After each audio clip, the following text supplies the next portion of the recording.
Okay. I have to accept that this is being recorded. Welcome, everybody. Please sit down. To this lecture, my name is Edwin and I'm going to talk about light scattering of single particles, but with an application, namely to study extracellular vesicles. Welcome.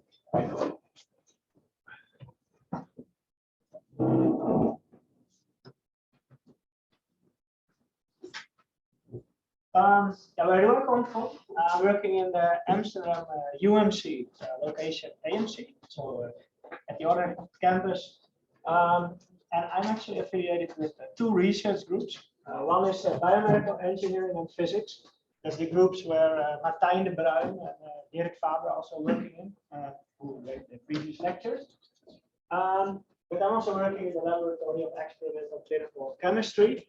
And that's a laboratory where they are particularly interested in studying very small particles in the blood. That's a central topic of this lecture. Yeah, please, if there are any questions during this lecture, feel free to ask me and interrupt me. This is the outline of the lecture. First, I will introduce extracellular vesicles. To some of you, not unknown, but I suppose to most people, an unfamiliar topic. Hey, Tom, are you participating in this lecture? No, I'm the coordinator of this master. I promised that I would like to see one of the classes. So yeah, feel free to sit down.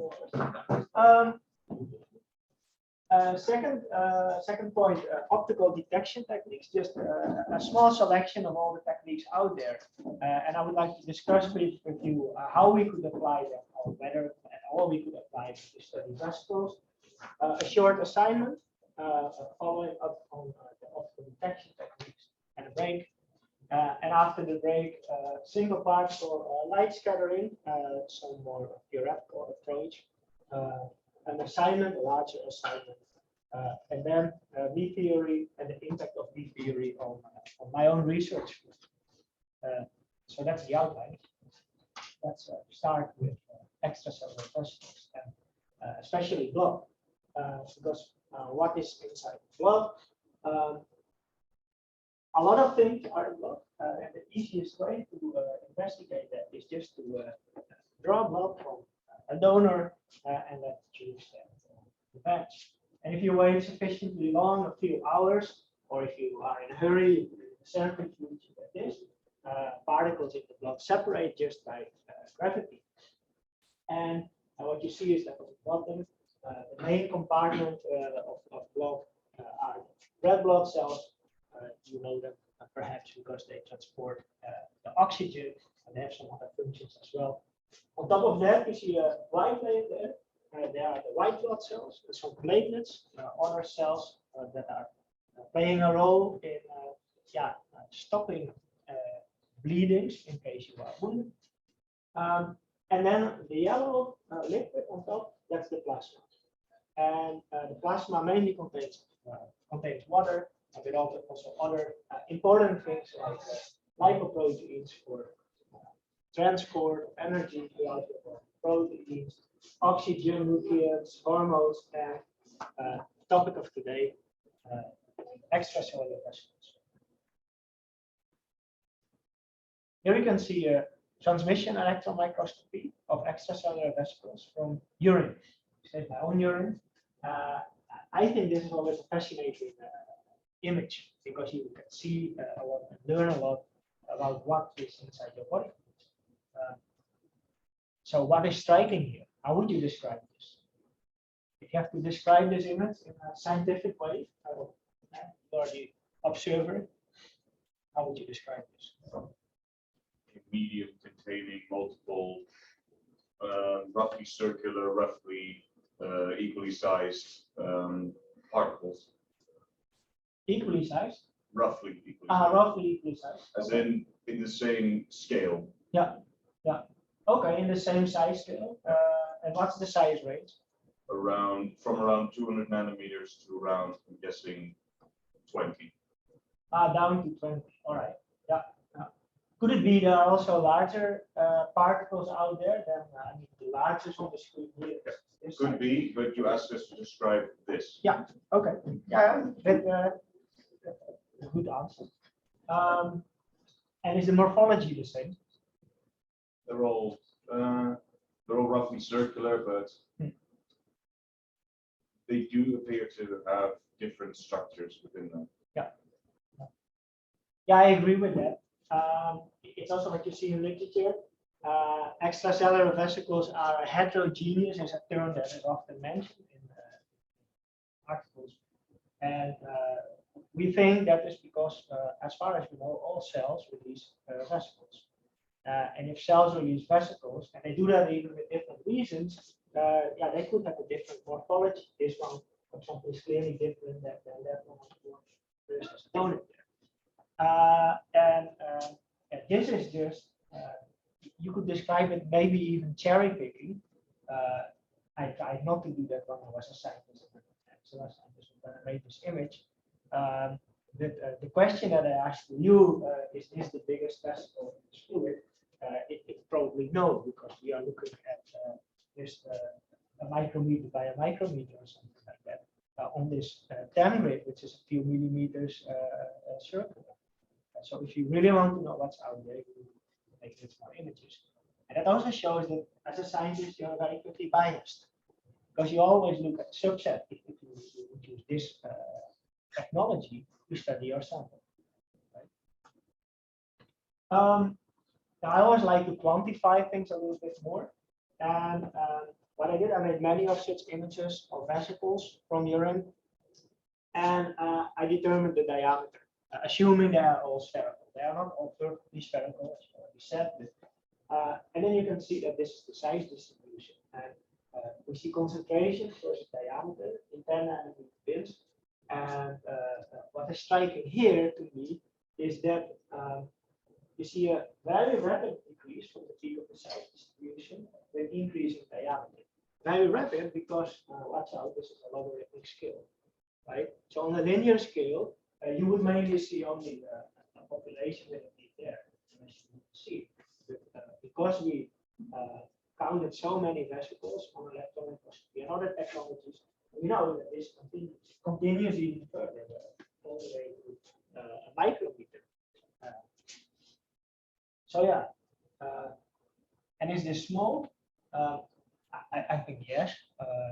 As a reference, of course, that was a popular topic, a hot topic. 2 years ago, 1 year ago, COVID started. But this is what we decided on one COVID virus.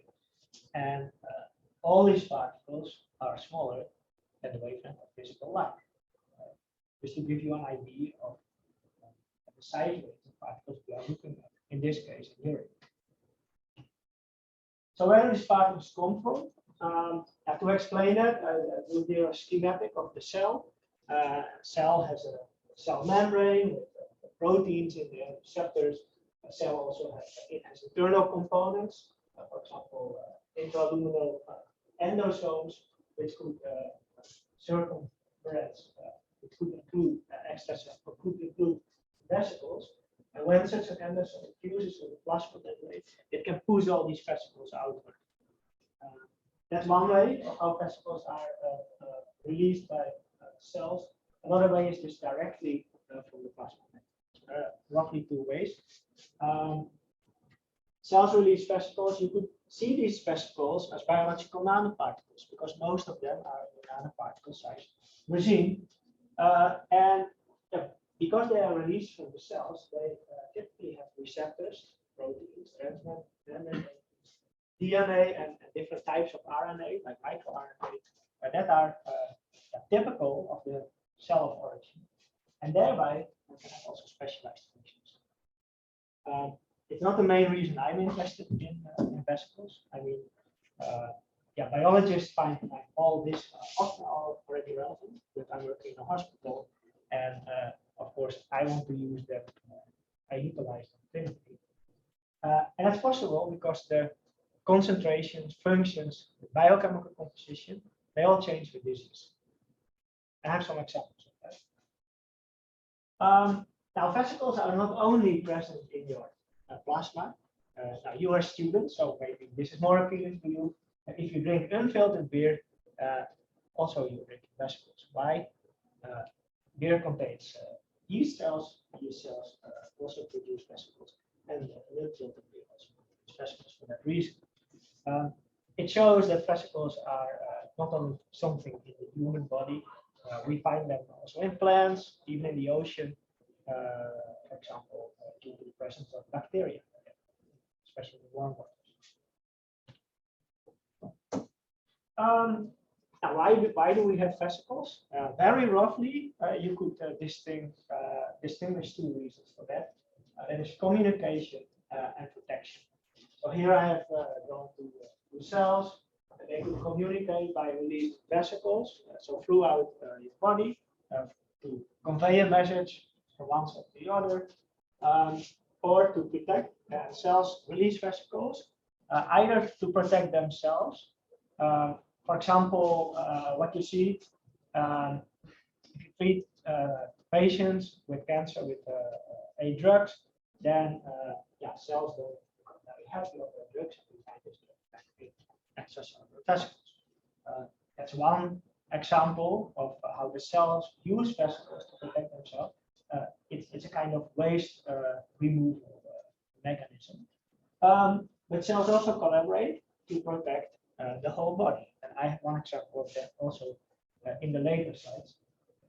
Let's start with a few examples of communication. This is quite an old example, but it turns out bacteria communicate with each other by releasing vesicles. Why do they do this? Because some of the messages are not soluble in water. So if this bacterium lives in water and it needs to communicate that message somehow, it needs to be enveloped with something that is soluble in water. And an easy solution in biology is to wrap it into a vesicle. If you want to know more about it, please read the article I did a long time ago. This was a very important paper of the research field of extracellular vesicles, because it was the first time that was shown that vesicles from mice, and also humans, contain mRNAs and microRNAs. So cells wrap a piece of microRNA or mRNA into a vesicle, release the vesicle is transported by the blood to other cells, and if you have these messengers inside the vesicle, they can change the function of a cell at a distance, because, for example, microRNAs, they could block or stimulate transcription of proteins in a cell. So a very important finding. Other examples, but now of protection, is one from my own research group. It was not my research, it was done a little bit before I started, and it has to do with bleeding. So what do you do if you bleed a finger? That's a natural response. Vasoconstriction in order to reduce the amount of blood being lost. Right. But what do you do as a human? Very practical. Oh, yeah, you lick it. So I hope you all can resist watching it. But you lick it, like you see here. His research, very funny. It was published, at least reported almost in the Oprah magazine somehow. I don't know why, but it reached the Oprah magazine. And what you see here is that for many years it was known that licking your finger stops the bleeding early. But the reason and the mechanism behind it remain unknown. And that was discovered in this article, because it turns out to be that in your saliva is a protein. This protein is called tissue factor in Dutch. I don't know if you have heard of it, weefselfactor. And tissue factor is involved in the coagulation. It triggers the coagulation very strongly. And so if you lick a wound, you add this tissue factor to the wound, and it increases the rate of coagulation, which is of course useful if you are bleeding. Now this tissue factor can only do this job as a transmembrane protein, as it's not active. Transmembrane means it needs to be placed in a phospholipid membrane, and that's where the vesicles come in, because vesicles are a sphere with a phospholipid membrane that can hold transmembrane proteins like tissue factor. And nice story, but some experiments, and I think the experiment was really the fun part of these research. What did they do? They did a very simple test. They measured how long plasma, so that's the blood without the cells, coagulates. There are simple tests for that. Basically, just measuring how much light is going through the plasma, and this changes once the plasma coagulates. And the mean clotting time of a healthy donor is about 10 minutes. As you can see here, 600 seconds with some spread of the data. Now, they didn't only investigate the clotting time of blood plasma. They also looked at blood plus saliva of the same donor. What you see is that clotting time decreased a factor twofold, meaning the plasma stimulated this clotting, makes it even twofold faster. That wasn't even the fun part. The fun part was this: to show that the blood can clot faster than this. They also do reptilase. Reptilase it converts fibrinogen directly to fibrin. That's the fastest way plasma can clot. And you see that reptilase is as potent as saliva. Showing your saliva is a very potent, basically chemical to coagulate your blood. This doesn't prove, of course, that this is due to vesicles. I have just one image from that article of one of the experiments they did to prove that was due to vesicles. But they made transmission electron microscopy image where they stained the tissue factors, so this protein, which plays a role in the coagulation, with anti-tissue factor attached to gold nanoparticles. And gold nanoparticles with an electron microscope, they block the electrons, so they appear black, as you can see here. And that proves that this vesicle here had tissue factor to surface. It's one of the experiments they did to confirm that such vesicles with tissue factor were present in saliva. Of course, if you have a bleeding wound, for example, in your mouth, your finger, this is a very useful mechanism. Especially in your mouth, bleeding stops very quickly, which is handy because your mouth is full of pathogens, which you don't want to have in your blood. So that is a good function of vesicles. But vesicles are not always good. Sometimes they are bad. I mean, if you have vesicles that cover, coagulate, or stimulate coagulation, it's a useful function. But if that would happen too much inside the blood, you could get thrombosis. So vesicles can potentially thrombosis. Basically, that means your arteries get blocked, and of course that can help. So what have you learned so far? Biofluids contain cell-derived extracellular vesicles. The diameter is small; it's below the wavelength of visible light for most of the EPs, most of the vesicles. Extracellular vesicles can play a role in communication, protection, and extracellular vesicles can be good or bad. The reason that we are studying vesicles in the hospital, now I already shortly described that, but that is during disease. Not sure all diseases, but many diseases investigated so far. Vesicles change. They change in concentration, cellular origin, function, biochemical composition, and if you can measure this change, this can have clinical applications. For example, novel biomarkers for disease. That means, for example, you could try to develop an assay to diagnose a disease at an earlier stage. Or if a patient has a certain disease, you want to monitor whether a certain treatment, a therapy works or not. Or you want to predict which therapy is best for the patients. And we are doing extracellular vesicles and especially their measurements into the context of such clinical applications. And if you don't believe me, here is one example. This is from a colleague of mine, Nanu Kouwmans et al. Kouwmans, he worked in our department for a while. And just 2 years ago, they published this paper. They took blood from patients. These were patients which had prostate cancer. This was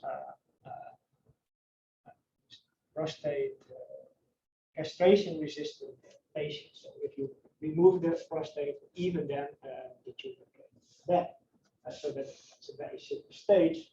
They drew blood from these patients and they measured this blood with the cell track analyzer. It's a machine that was designed already 20 years ago, revolutionary machine, to count tumor cells circulating in the blood. So you take 7.5 milliliters blood, of course, billions of cells in there, but you only want to count a few tumor cells. That works, that's predictive. This machine is the only machine approved in the United States to use its test. But people who developed this machine, they thought, hey, but if we look at this, basically it's a microscope. If we look under the microscope, we don't even see cells in these patients with the markers that we use to identify tumor cells. But we also see smaller particles, and it turns out these smaller particles are extracellular vesicles. So they developed a new test based on counting these extracellular vesicles. And who's familiar with these kind of plots? Kaplan-Meier plots? Anyone heard of this? Yeah. I really have to get used to this because it's basically a set plot. You see it a lot in medical science, but this is the overall survival of a population of patients versus the time that basically the experiment started. So every time this line goes down, a patient often dies. Sometimes, I mean, there are different types of plots. Sometimes patients are excluded, could also be, but in this case, in this way, you can investigate whether the clinical test that you are developing, for example, to predict a clinical outcome, this test works or not. And I think it's called clinical endpoint. It's a very good way to investigate whether the test works, but also it takes time, of course, because you need to monitor the patients for back. In this case, they took 7.5 milliliters of blood, and they did not count the circulating tumor cells, but they counted the circulating extracellular vesicles with markers typical for those tumor cells. And they said if the counts are higher than 20, then we expect a bad outcome. Patients, if the counts are lower than 20, we expect a better outcome for these patients. As you can see by these lines, the prediction was true.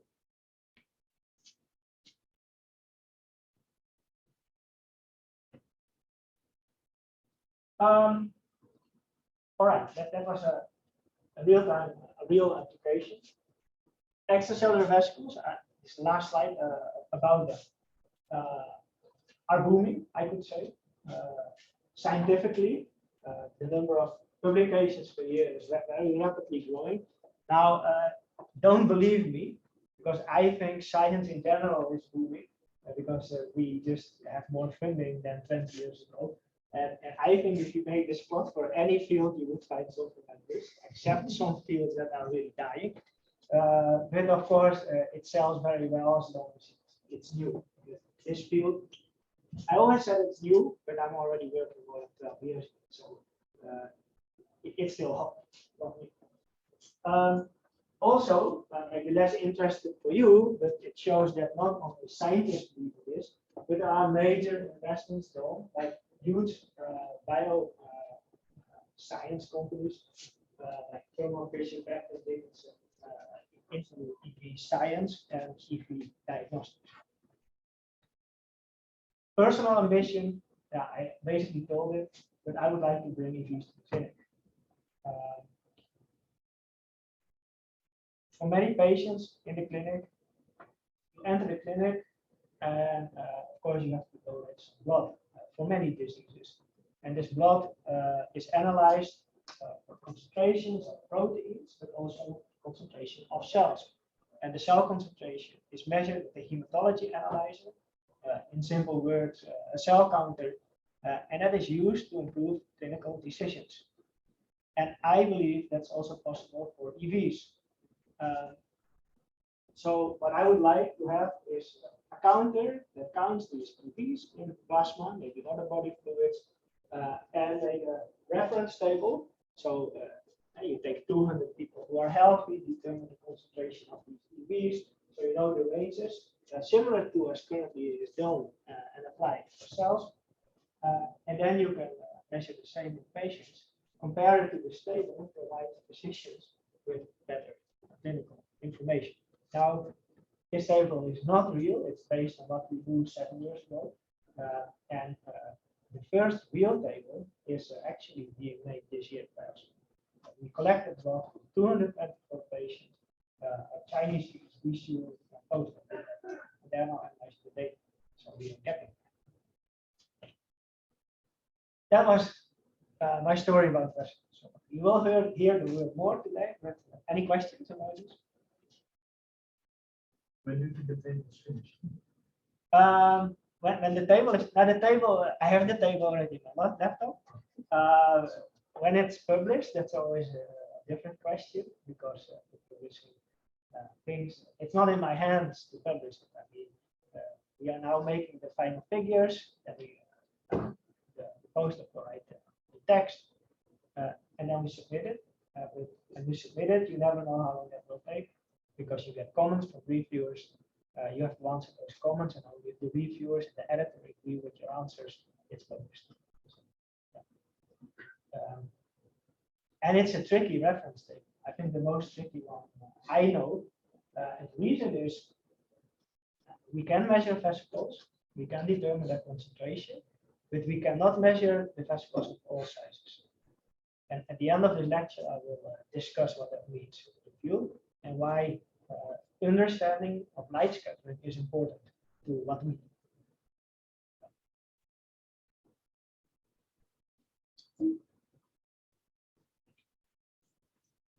All right, to the detection part.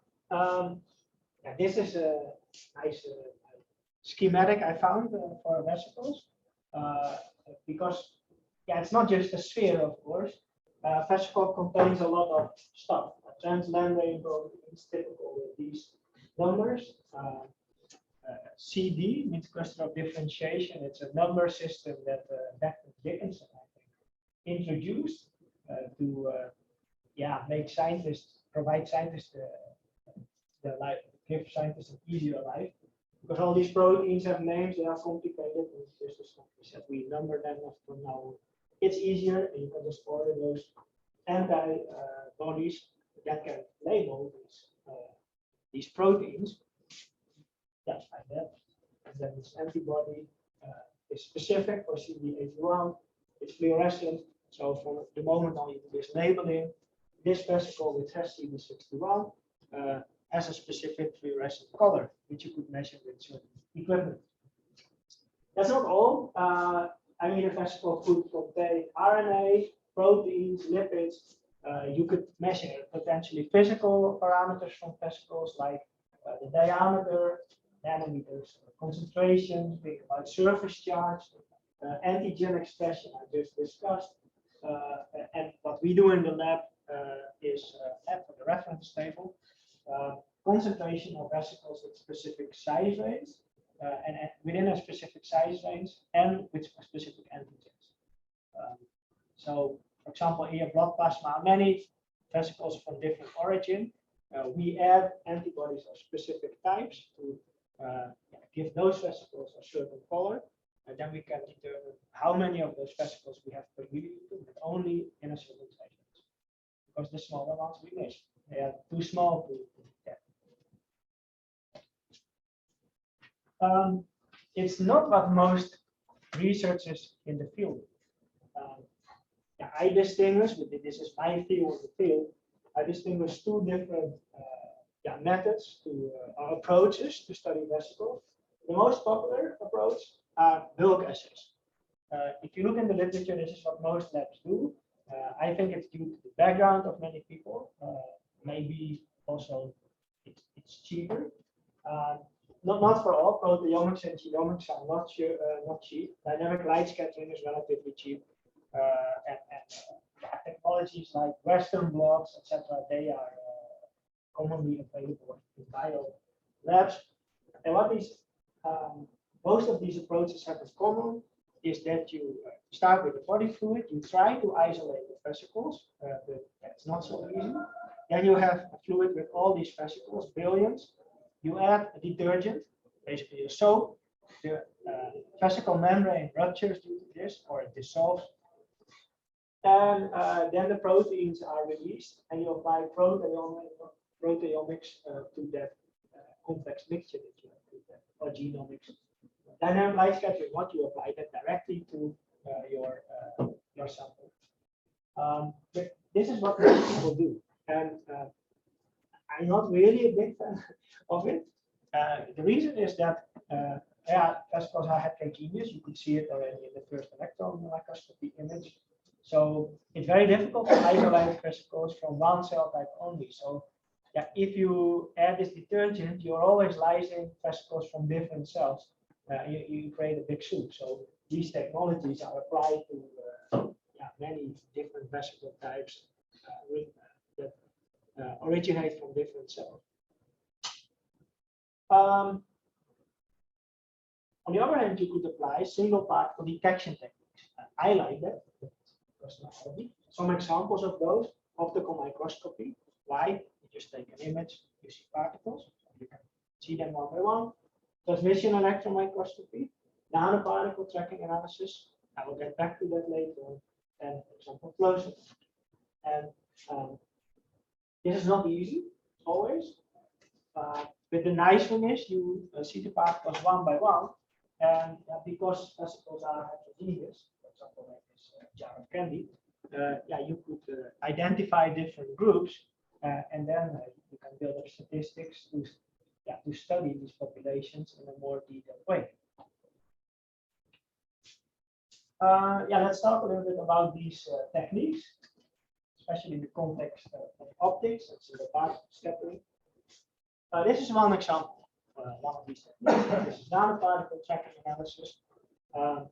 It's relatively simple. You have a fluid here with your particles. You eliminate these particles with a laser beam. The tricky thing here is that this laser beam almost horizontal, just on the surface. Then if particles scatter light, the particles are there, the effective index contrast. This light scattering is collected by a microscope objective and image on the EMCCD camera. EMCCD camera is just a very sensitive. You should see some specs of this instrument that we have in the lab. Very relevant, I think. But what you see in the end, I think, is relevant. If you have particles in a fluid at the submicrometer scale, this is what you see. You know, they are not just hanging there still, or something. They are continuously moving. Anyone familiar with this movement? Why do they move? Isn't that a bit weird?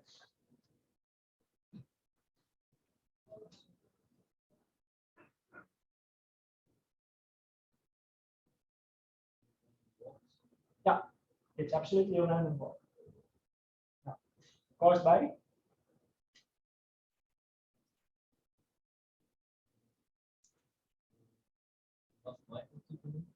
Sorry? Microtubule. No. If you take water and you put plastic nanoparticles in there, you get exactly the same.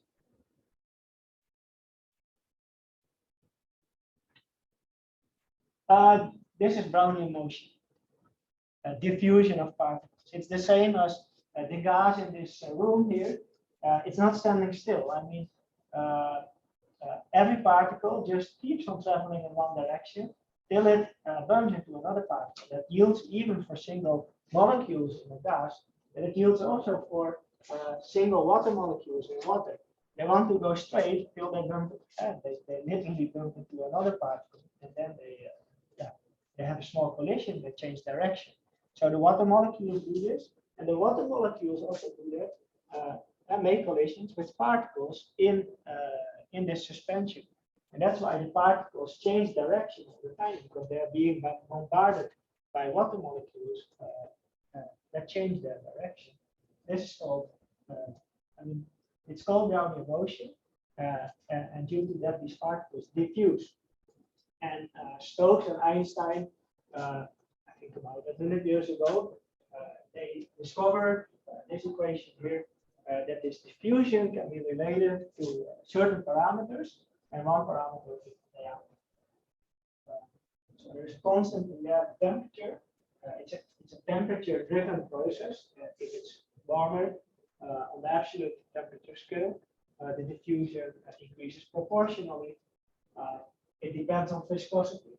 That's the higher the viscosity, the slower the Brownian motion. That's also expected because side move. You can imagine these particles wouldn't diffuse that fast. And the diameter. And the larger the diameter, the slower the diffusion. Like that you can also imagine, because if you have a huge sphere, then of course if the water molecules bombard and collide into the sphere, they only are displaced a little bit compared to this small nanoparticles. And so it's basically a microscope. The microscope does not have the resolution to image a single particle. These particles appear all to be the same size. They don't have the same brightness because some particles are larger. They scatter light more efficiently, but the cross sections are the same. But from how fast they move here, by solving the equation, we can determine the size.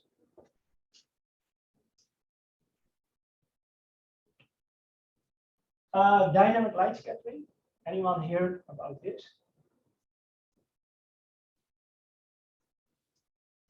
Dynamic light scattering is much more simple, but a little bit based on a similar principle.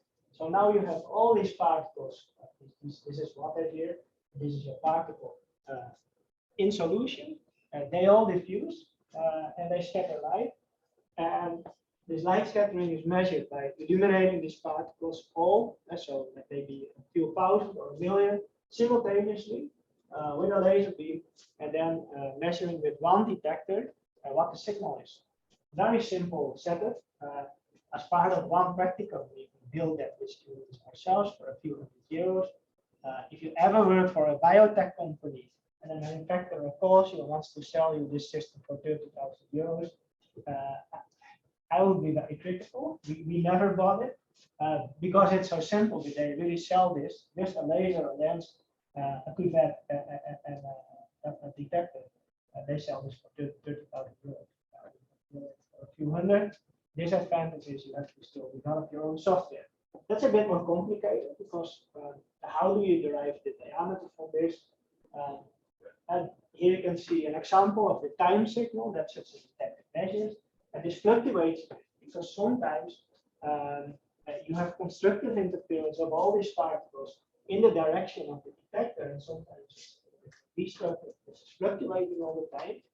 But if you look at the autocorrelation of the signal, which tells how stable this signal is over time, then you see that in this very small time scale, this signal is fairly stable. But at a certain moment, there is no correlation anymore between the signal that you're measuring and time that this signal decorrelates depends on the size of your particles. So which signal would decorrelate faster? The signal from small or large particles? Dares to guess.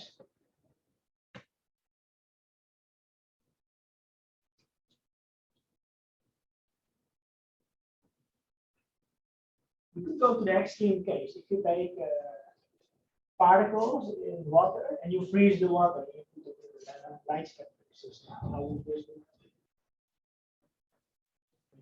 it would be very, very stable. You always have some noise, of course, but in fact, you would get a stable signal here. And what would happen to the decorrelation here? It would be very long. Yeah, very long time. Now we take big particles. So how do big particles diffuse compared to small particles? Slower. Yeah. So big particles, of course, this correlation time is not infinite, but it's shorter. But for small particles, longer. But for small particles, it's shorter. It's shorter because they move around much more quickly. Exactly. Therefore, That's signal changes much more quickly with small particles than for big particles Yeah. because they are much more stable in their location. That's yeah. So small particles, smaller decorrelation times. This you can describe physically with an exponential decaying function to get the diameter over there, which works well for monodispersed particles. So these are particles which all have the same size. Then you can solve this problem analytically. But for vesicles, it's more tricky because vesicles never have one size because it's a biological mixture of particles and cells produce vesicles of different sizes. And it turns out to be that if you would apply dynamic light scattering to measure vesicles, you're basically fooled by the instrument. Still, many people do this. We published this already almost 2010. So that's always a bit frustrating to me.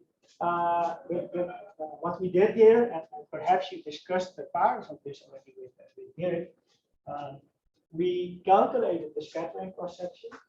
I have a few slides about explaining what that means.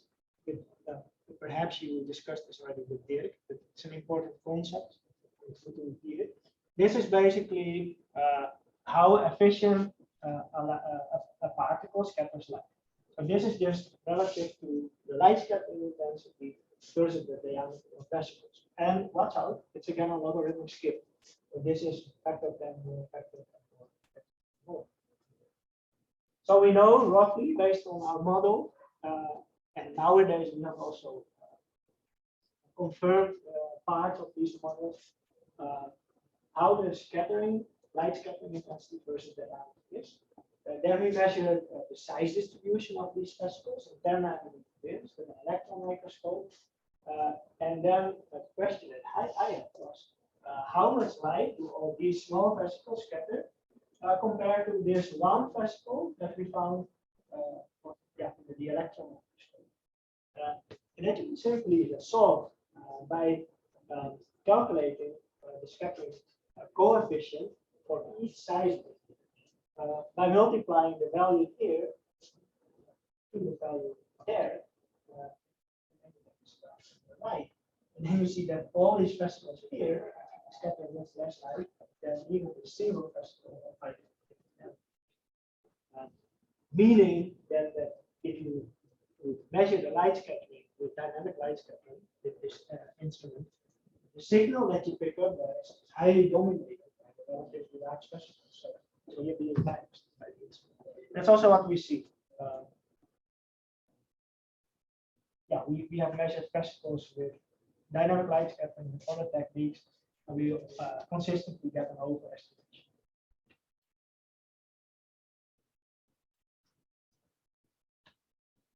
Optical microscope.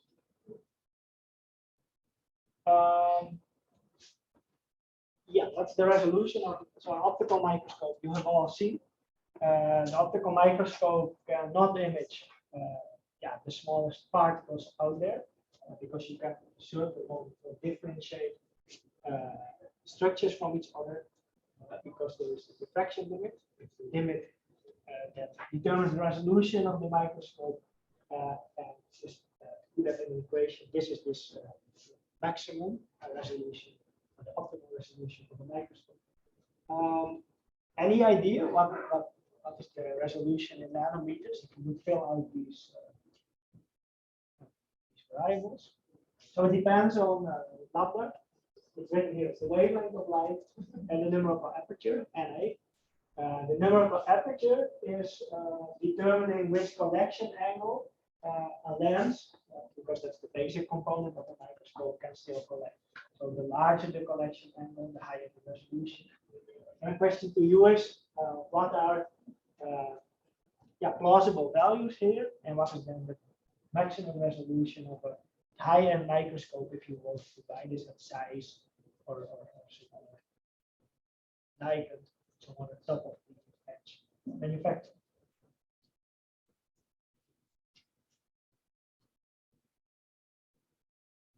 Who dares to do a guess?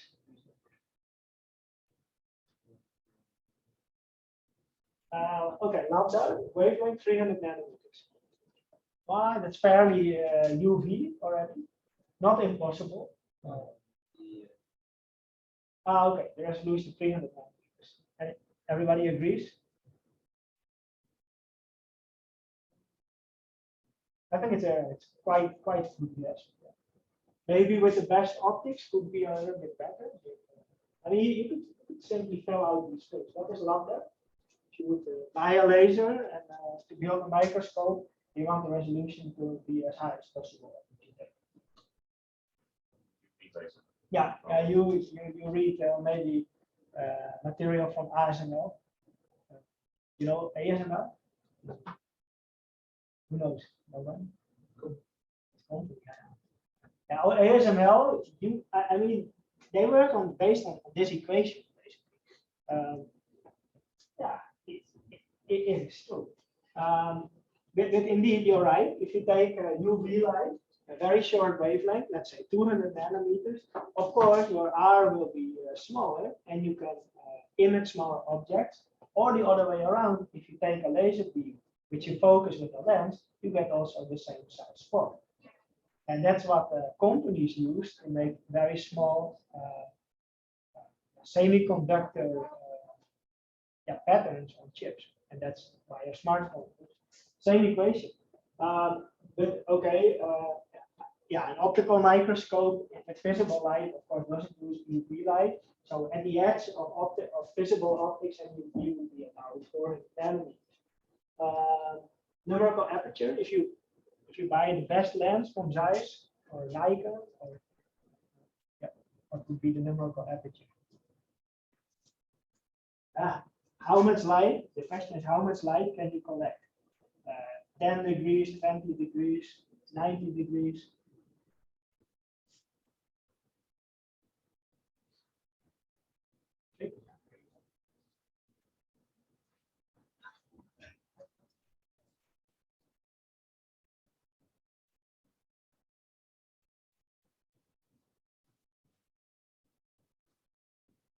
Yeah, different lenses available. If the lens is acting in air, because the numerical aperture is the reflective index of the medium aperture times this half reflection. If the lens is working in air, the reflective index of air is 2 Sorry? No, that's what. Yeah, that's what.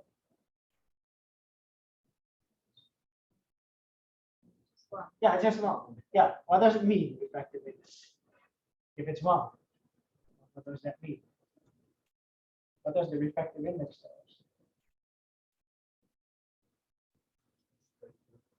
Yeah, okay. If you have a piece of material and you have vacuum, and this light would enter this piece of material, and the reflective index is both 1, the light would go straight. This is true.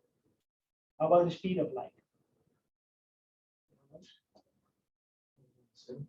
Yeah, the same. Yeah. Now you said water has a reflective index of 1.3, about 1.33 maybe, but it depends on the wavelength. What does that mean to the speed of light in water?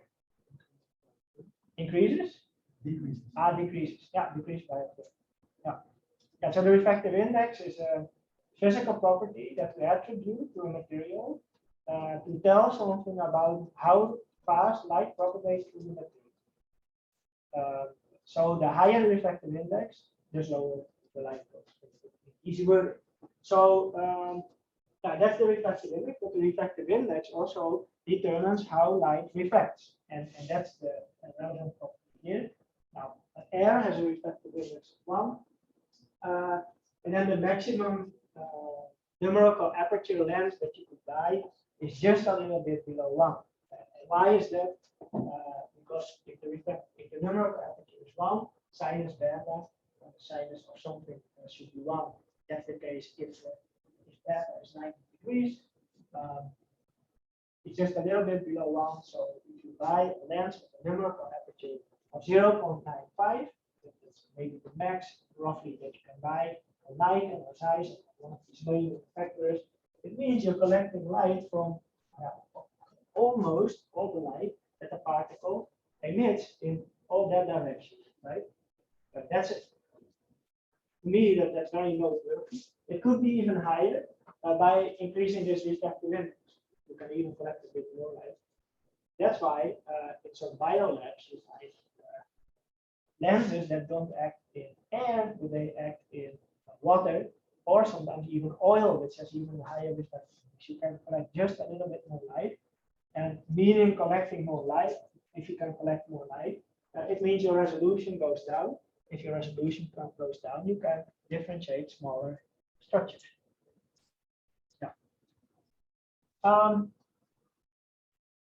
Yeah, if you fill out those numbers, so 2, this is about 400 nanometer light. Yeah, you get just a little bit lower than 300 nanometers. So 200 maybe at the max.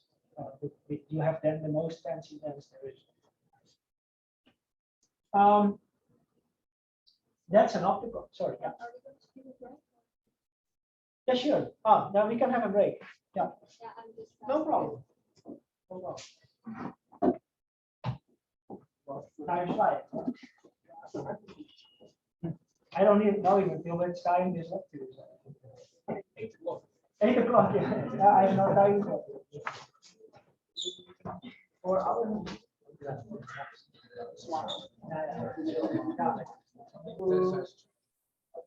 There's a few more slides, and then there's a small assignment where you can just also realize it's not a very complicated assignment, just more discussion. This is already in 3 slides. So then the original break was planned, but yeah, I just thought of it. This technique, I discussed already a few times, transmission electron microscopy. This is a microscope that actually can image vesicles. So how is it possible that this technique can image vesicles, but optical microscopy cannot? Who knows? The wavelength that is exhibited by an electron is way, way, way smaller than that particle length. Yeah, that's the answer. It's a factor of roughly 1,000, few orders of magnitude, we say. And due to that, the same equation applies, but this lambda for electron microscopy is very small, and that's why you can image very small particles. It's a lot of fun to do, though, to see what's out there in your own body fluid. What's the disadvantage of this? It's on the screen, but yeah, it's very difficult to do in an environment where there's a lot of things in the way of the electrons, which has to be done in a vacuum. Yeah. Also, you need to accelerate it to quite a high speed in order to image something with an electron. Can be influenced by many things, but it has to be in a completely electromagnetically no environment. If there's a magnet to the side, for example, it will be fed by that magnet. Yeah. So you need it's a process that really needs a lot of isolation, and it's very hard to do. Yeah. Yeah. What happens to water in an electron microscope? Yeah. It gets excited. What do you mean excited? As it gets energized by the. Yeah. But what happens with water in vacuum? You have water. Oh, it starts to boil. Yeah. It Under normal boils. temperatures. Yeah. So you cannot have anything in water in an electron microscope. So you have to dehydrate everything. Why does it boil? Due to the under pressure. The water evaporates quickly. The boiling point goes down, and at just room temperature, water boils at the vacuum level of an electron microscope. that's also a thing that many, for example, there was one astronaut who experienced that when there was a leak in a spacesuit. Right. The last thing he remembers before passing out from oxygen deprivation was that the saliva on his tongue started to boil. Yeah. Yeah. I'm not sure whether that hurts because it doesn't boil because it's 100 degrees Celsius. I would say that it would hurt because also the water inside of your cells is boiling. So that would probably rupture them. That would probably hurt. Yeah, I wouldn't do that test myself. I totally agree with that. I think you're right. With of course the structures that we study are in water, and electron microscopy is in vacuum. Due to that, we need chemical preparation, and this is very laborious. So to take this image takes about half a day to a day, and so you cannot use this in the clinic, right? It's too expensive, and for some diseases even too slow. But yeah, generally the price is just too high. It's laborious. This is one of my favorites, and we will talk about it a bit more. Flow cytometry, fluid with particles is focused hydrodynamically, just based on water. They are centered through the center of a laser beam, particles one by one illuminated, light scattering is detected because of fluorescence. The fluorescence was important because if we label proteins at the surface of these, they get specific colors. That's how we can differentiate these from different cellular origins. It's fun, in my opinion, because it's fast. I already released it now. First question, but if you apply this technology for cells, current flow cytometers and hematology analysis can detect more than 10,000 particles per second. Every second, 10,000 particles being characterized. And I got a huge grant this year, and I find 10,000 per second going too slow. And the ambition in our lab is to get to 1 million per second. Because at 1 million per second, we can look at much more rare vesicles than we can now, right? Because imagine vesicles from tumor cells, they are not as abundantly present as vesicles from erythrocytes, red blood cells, because you have just many more red blood cells than an organ or a tumor. So we need statistics, and to get that statistics, we need speed. Would you use this in the clinic? We use flow cytometers in the clinic. We have a lab next door.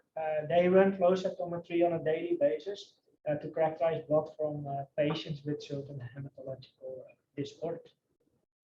Don't you use that resolution accuracy? Yeah, that's the engineering challenge. I don't have this figure in this lecture, but what we have seen is when I started with my PhD in the clinical lab where I'm employed, they thought they could measure vesicles, but they were measuring cells.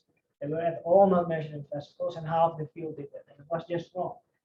And then we bought new hardware, we tweaked the hardware, optimized it, wrote algorithms to understand what we were measuring.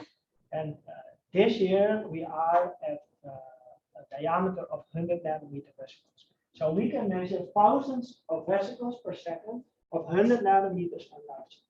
Now, many technical people in the field want to go smaller. So they are just blindly staring on smaller because they say, we want to measure all the vesicles. But we know. I think we shouldn't go smaller. But you have to define your own research and own specialization. Because if everybody goes smaller, that's not new. And you run into big problems. Because if you go smaller and you look into blood, you have lipoprotein particles. And those are so many that you're only detecting those. So many means 10 to the power of 16 per milliliter. So that is 10 over 1 with 16 zeros. That is more than 100,000 times all the stars in the Milky Way. Doesn't make sense. I mean, you don't want to compete with that. So we stick to our 100 nanometers, and instead of going smaller, we are going faster. And the risk there is, you're limited by how many photons you collect per particle. You need to have some tricks to make this upscaling of speed doable. So you can think of parallelization, bright and laser beam, data collection optics, etc. Yeah, small assignment and break. Sorry, just came 10 minutes too late. But we could, so this is just directly another break with this assignment. So please read the questions. If you have more questions, ask me, and then in a minute or 10, I will get back to us.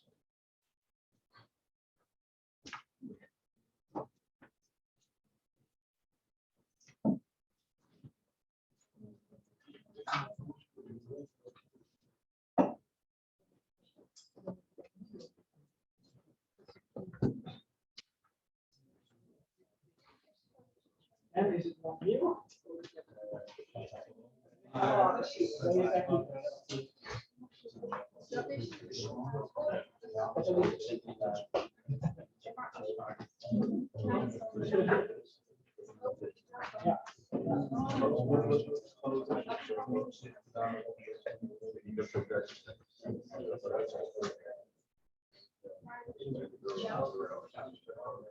Oh, yeah.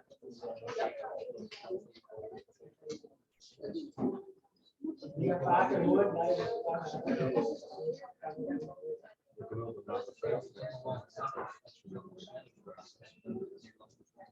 ja, ja, dat is het.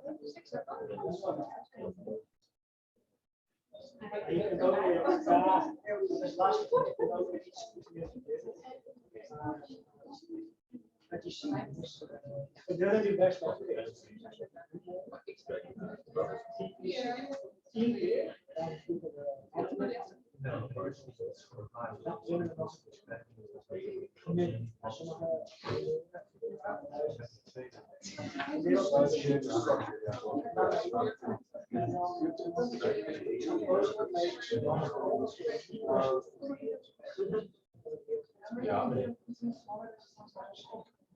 maar daarna, ja, mag je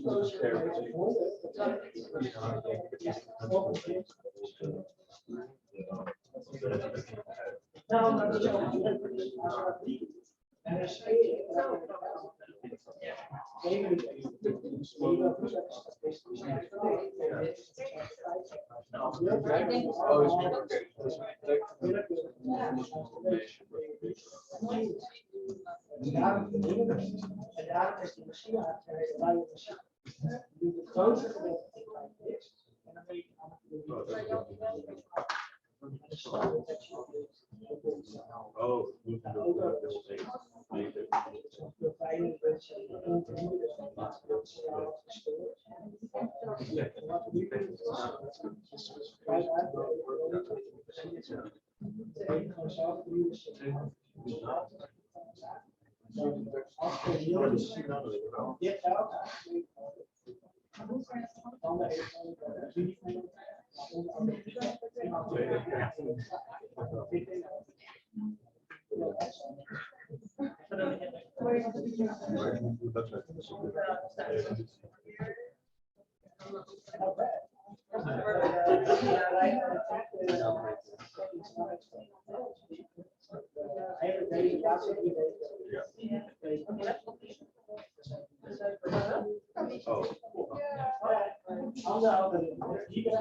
Ja, wij staan naast te kijken bij examen waar dit is.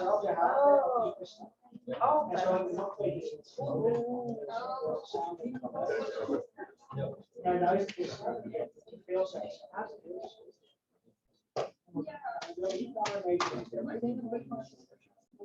Je kunt ook zeggen, dat gaat zo de hele dag.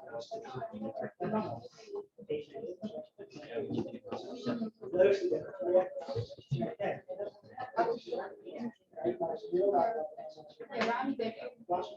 Oh, maar dat is ook zo. Je bent goed. Ja, staat.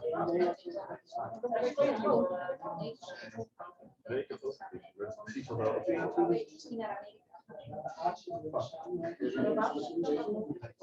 Ja.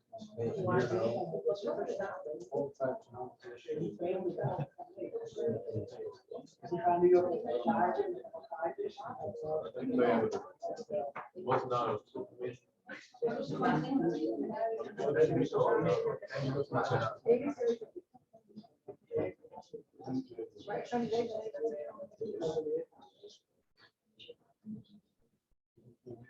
Maar wat kun je even zien? Want wat de resolutie doet is, bij resolutie kun je drie eigenschappen van het object zien, kleiner zijn. Volgens mij kun je bij één en ander. Ja, maar je kunt ze wel detecteren. Je kunt ze kleuren, als je enkele EV hebt in een foto, dan zie je kunt zien van oké, daar zit iets. Ik weet niet hoe groot het is. Ik weet niet wat voor vorm het heeft, ik weet niet wat voor dit zit, maar ik weet wel wat het is. Dus je kunt het detecteren. Dus nee, dat is niet zo. Eerst is nee, twee is extra. Dus je kunt zien. Je kan geven dat het ja.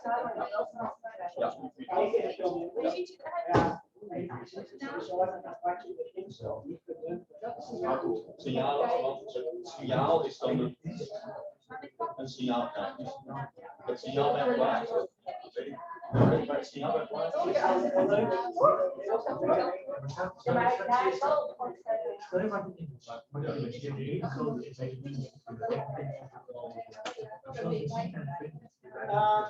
Nou ja, ik heb een beurs.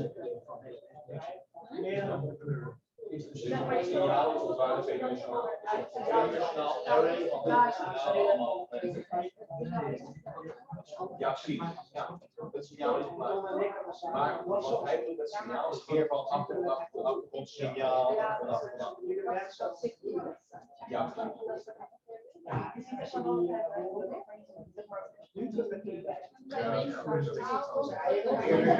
eerder je ziet dat er over zijn. Dus je ziet dat de basis van een puntje is die. Ik weet niet hoe het eruit ziet.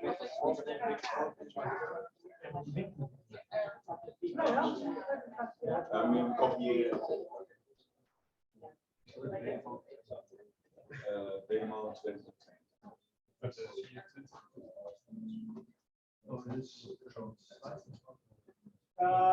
Nou, ik heb dat 2024. Kijk, het project is 4 tot 5 jaar. Eerder gezegd, als je ziet dat het eerst exact is met die kijk, dan ga je via die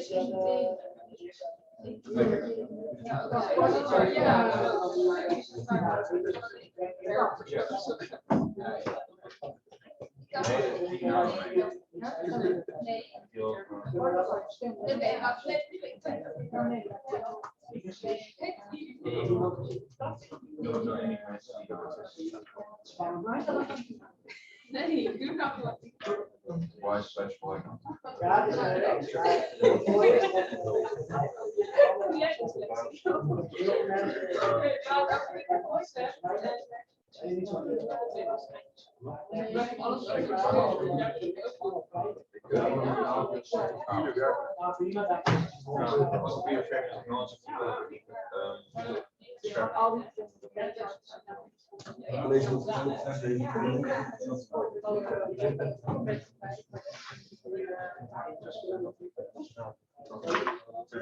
Maar alles een beetje. Minder geld. Die maanden werkt niet. Gelijk wat ik bedoel om geld aan te zetten. Ik was vergeten.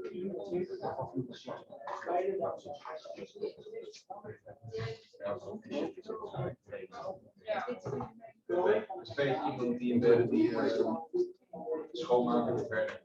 Plasma. Ja. Ja, dat was niet bullshit. Kijk, de manier van het doen. Kijk, ik sta hier. Kijk, ik zit hier bij. Dat is best wel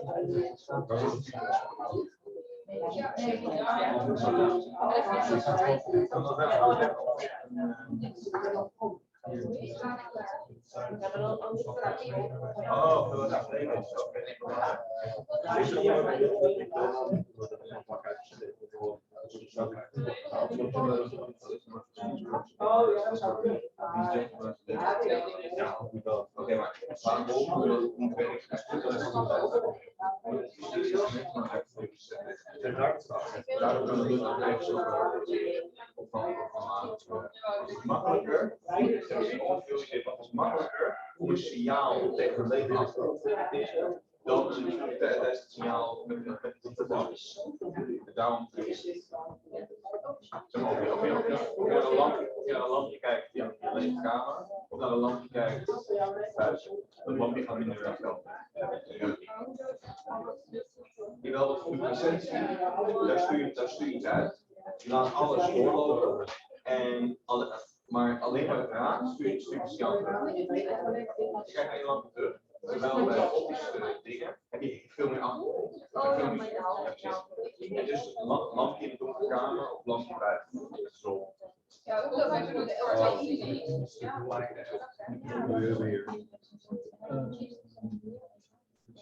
Hier, wordt weer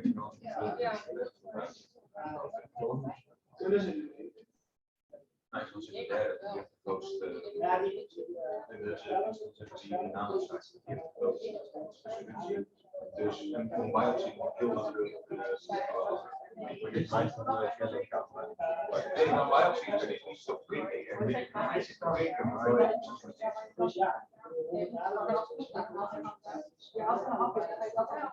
weet ik niet, maar ik heb nog steeds vragen.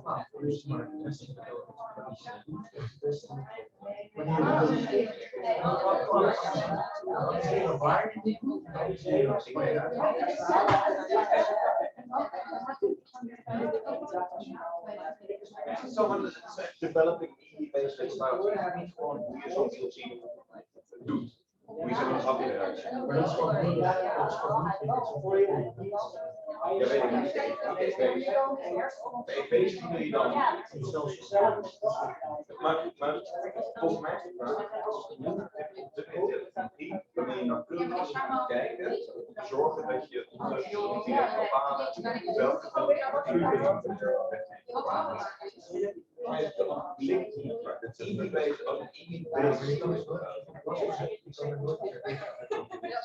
weet ik maar, als je dus zo weet,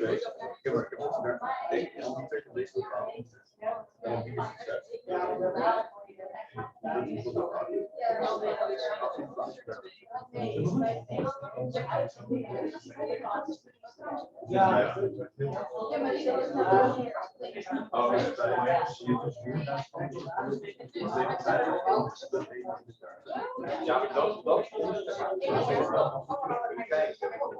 dat stuur en altijd.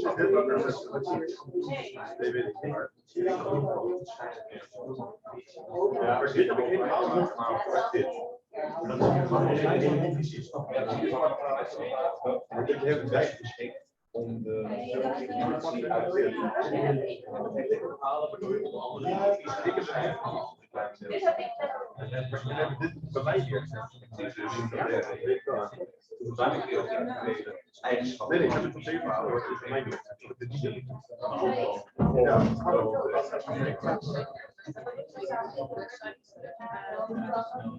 heb het niet op mijn laptop. Ik heb wel een geweest. Dat is een kleine schaal.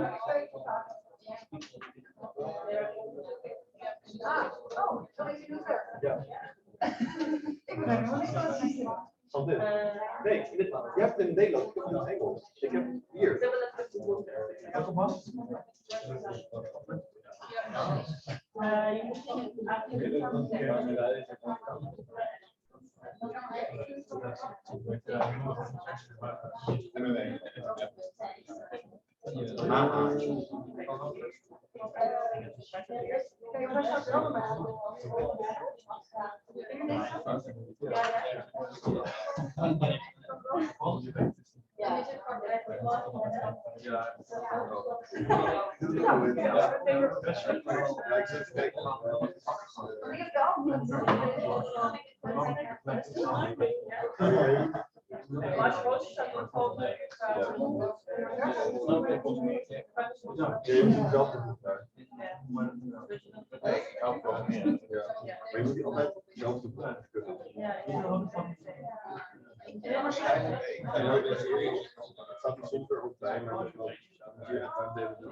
Ik heb vorig jaar had ik een andere master gedaan, het eerste jaar. Ik heb niet afgerond op de code. Ja, precies. Daar heb ik eerst de tweede master af. En dan heb ik deze master gekozen om A te doen voor de site. En B, het was geen mogelijkheid om een beroepsleraar te kunnen kunnen wel eens gewoon een basisschooleraar te kunnen. Dat zou een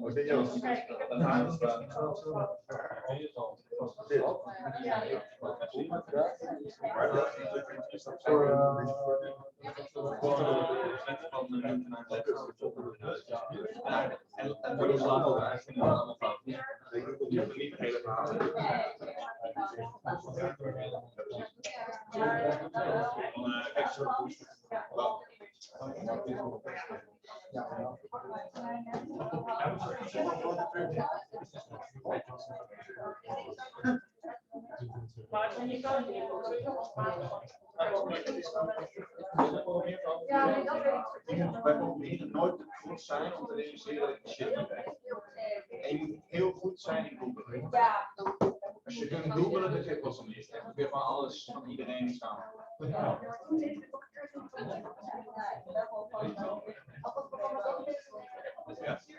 Ja, dat is wel even lastig. Als je, voornamelijk omdat je, want dat is het papijn uitgevoerd. Dat je uiteindelijk bij één opdracht, bij één van die methodes, in de verkoudsimulaties, Ja, dat is gewoon. door de scenes van de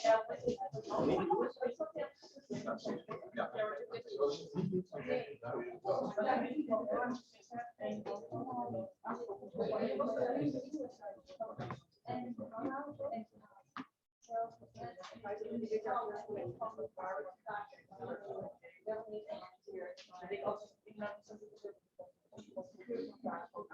kan misschien met je matrix vergelijken met iets elementenreis. Dat is het enige wat wat mensen maken. Je hebt die puntjes gewoon.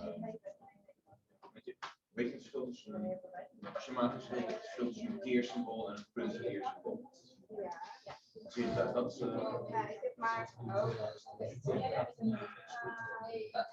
Ik denk niet dat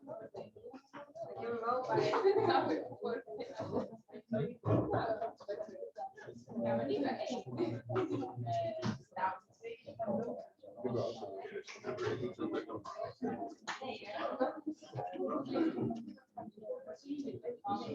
Kijk, hier zie je al fout.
Ja,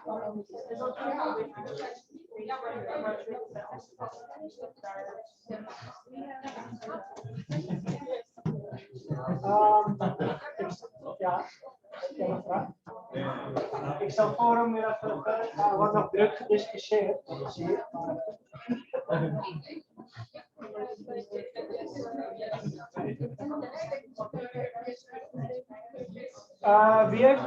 Wie heeft de mening over de eerste vraag? Oh, sorry, in English. Ja. I have a possible answer. All right.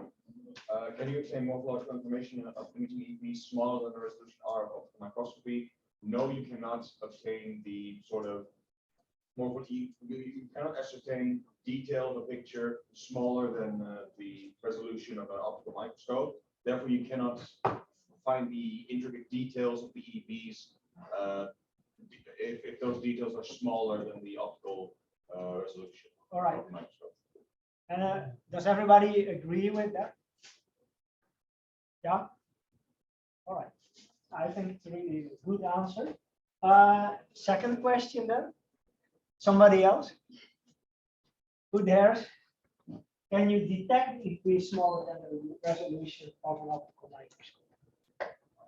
So not obtaining morphological information by imaging, but can you detect them? The answer was already in the lecture. I think you can, but you maybe two peaks at the same time.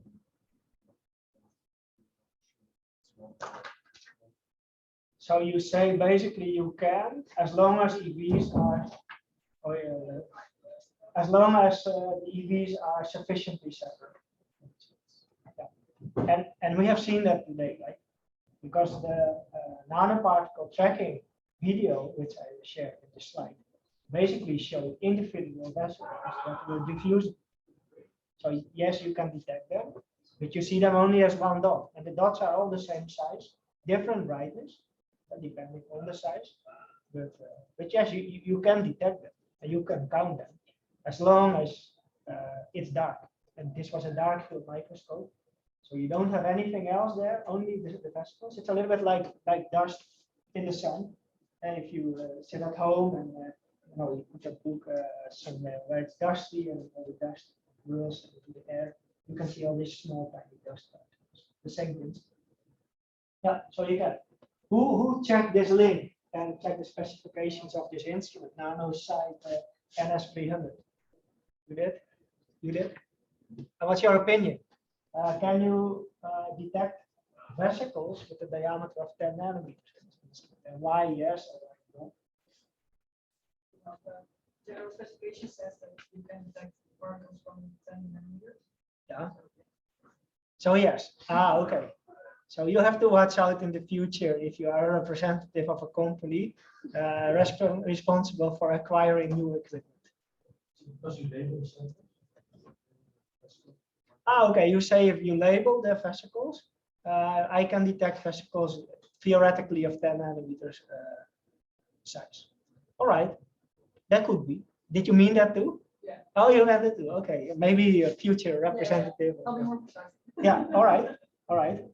Who has more to add to this answer? If you're limited to light scattering, do you think you could detect vesicles of 10 nanometers and smaller?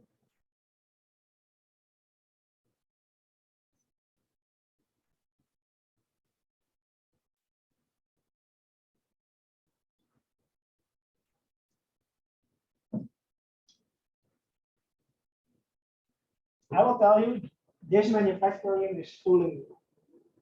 And they are not lying, but they are, the sentence on that website, the one that you quoted about the 10 nanometers, of course, it's written there. It's also correct, but they determined this limit of detection of this instrument based on gold nanoparticles. So they can detect 10 nanometer gold. I know because I have connections with all guys who developed this instrument. And gold has a very high refractive index. So a 10 nanometer gold particle scatters light much more efficiently than a polystyrene bead or a silica bead or an extracellular vesicles. Extracellular vesicles have a very low refractive index, so they don't scatter light as efficiently. And it's even worse if you are limited to light scattering in this technology. You can detect vesicles with a diameter roughly of 70 nanometer to 90 nanometers. That I know because we studied it. Of course, you couldn't know that, but this is how it works in the sales world. I want you to know that. I mean, if they mention it, they don't mention this on the website, of course, but they have an asterisk behind this claim of the smallest size. And that asterisk tells something like sample dependent. And yeah, they are right, it's sample dependent, but hardly anybody uses this technology to measure gold. Basically nobody. In our research field, it's hot, everybody does this. And not many people know that they cannot detect vesicles below 70 nanometers with this technology, but they think they do. And they draw the wrong conclusions. So if something with optics is involved in particle detection, don't forget about the refractive index of the particle. Yeah. So let's look a little bit more in detail to light scattering. Some things you might have heard, but I think it's good to repeat it. What is light scattering? This is a nice picture. Western Tower. Yeah, in Amsterdam, by sunset, sunset caused by scattering of light, very topical. But this is actually light scattering. Where does light originate? No. Sorry? What is light? What is light scattering? Light is an electromagnetic wave of varying frequencies depending on the energy of the particle. Light scattering is light from a single point source being scattered, being randomly distributed in different directions through interaction with a medium. So what is happening at that point source? What causes this light to change direction? Or where does the light originate? What is going on there? Hey, you say light is an electromagnetic field. So I have a wave, an electric field, and a magnetic field, perpendicular towards each other. You may have seen that once in the textbook. But what originates this field? I mean, what is at the origin of this field? Bit strange, right? We are talking all the time about optics, but we actually don't know where the waves are coming from. You don't, you know? Black radiator, or just yeah, an object radiating some of its energy away in the form of light. And what's at the source of this radiation? Yeah.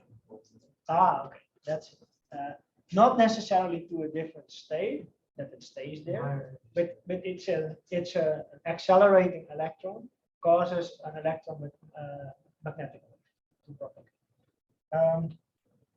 So I have an electron and a proton, and if you change the distance from each other, you get an emission of an electromagnetic wave. But that is at the origin of light. That happens in a laser. It happens when something reflects. It happens when something refracts. At the origin, it's an electron that accelerates or decelerates, changes speed. And light scattering is when an incoming electron wave changes the acceleration, basically the oscillation of an electron, and then due to this change, the electron itself emits a new electromagnetic field. This change of direction is called light scattering. And when we study light scattering, we look at how this is related to the amplitude of the incoming wave, the frequency, polarization, relative to the incident. So I found this image on the internet very funny. You have to imagine that's an electron.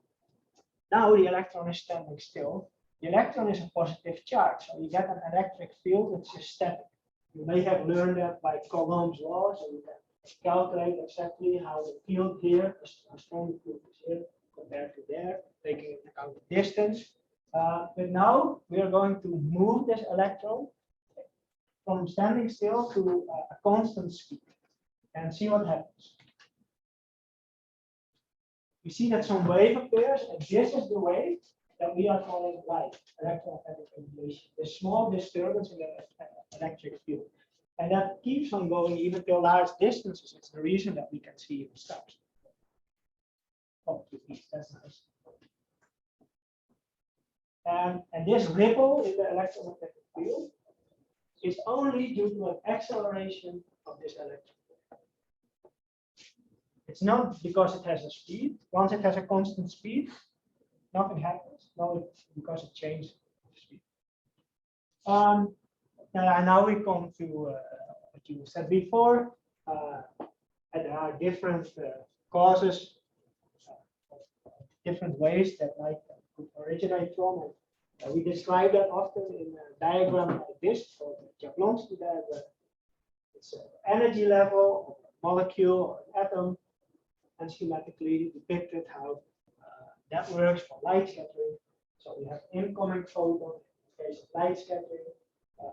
The atom or molecule is temporarily in a higher state.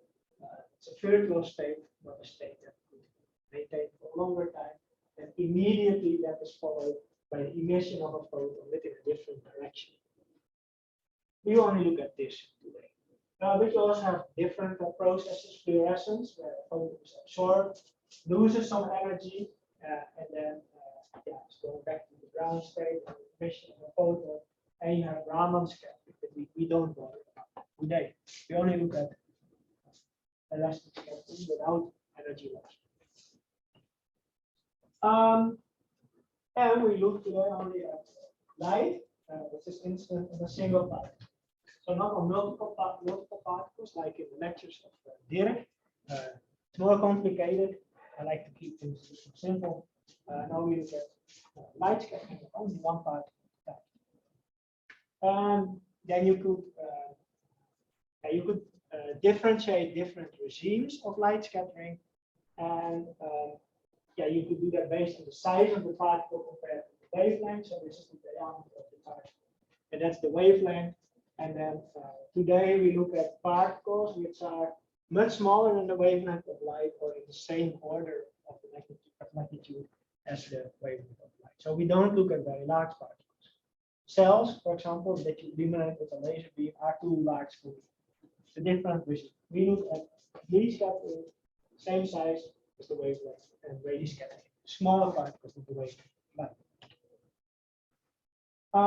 Just a reminder, illumination intensity. Anyone familiar with this? So I take a laser, in this case, for example, 10 milliwatts. I focus the laser to an area of 100 square micrometer.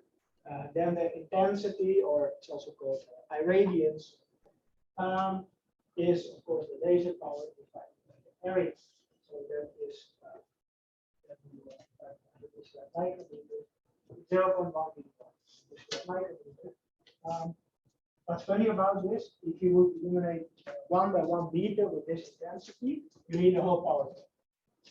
So this shows, just with a simple lens, because this is easy to do. You don't even need a strong lens.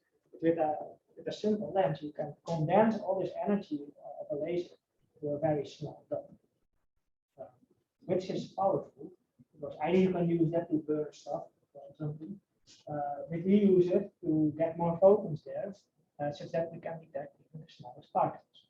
Right?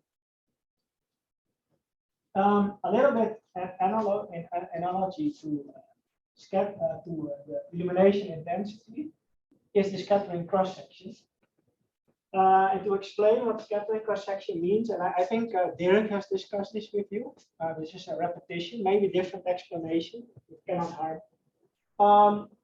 It's the same idea, right? I have a laser beam, 10 milliwatt, which I focus onto a focal point, and same focal area, 100 square micrometers. But in this case, I put the particle there. This is a total black particle. In this case, this blocks all the light, basically scatters all the light, all directions. That's what we assume. And yeah, it's exactly the same dimension as the area where you focus the light. Now, then you can understand that the intensity of the focus is calculated. This particle has dimensions at the cross section, which overlaps exactly with the focus, the size of the focus. So then this particle scatters all this light. So 10 milliwatts of the incoming light is scattered, hypothetically, right? Because in my world of the vesicles, we don't have particles which are scattering this efficiently. We call here the Q, that's the efficiency with which this particle scatters light. We call this Q as 1 because the particle scatters all the incoming light. In reality, this is hardly ever the case in the size regime that we are measuring. And in reality, the particle itself can have, of course, a surface area, a cross-sectional area of 100 square microns. But this particle doesn't interact with all the photons that are coming in, only in this case with half of them. So we say the scattering cross-section of this particle is 50 micrometers. And does that make sense? Yes, because the total energy scattered per second per incident energy per square meter per second is an area. That sounds a bit abstract, but the total energy scattered per second is a milliwatt. The incident area that we calculate there is milliwatt per square meter. So milliwatt and milliwatt drop out. So you could describe how efficient the particle scatters only by providing an area. I give you the area of the scattering cross-section of a particle, and you know how efficient this particle scatters light. You don't need to know even the exact detection optics geometry. I give you the surface area, the scattering cross-section, and you know how good this particle scatters light. That is the trick.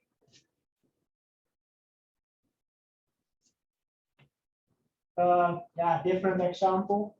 Of course, if I change the laser power, I double it, or I take half of this.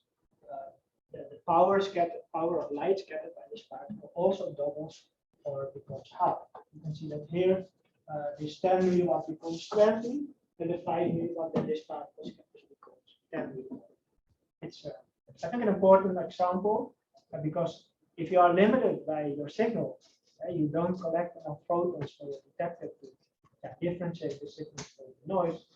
You can just use a brighter laser beam.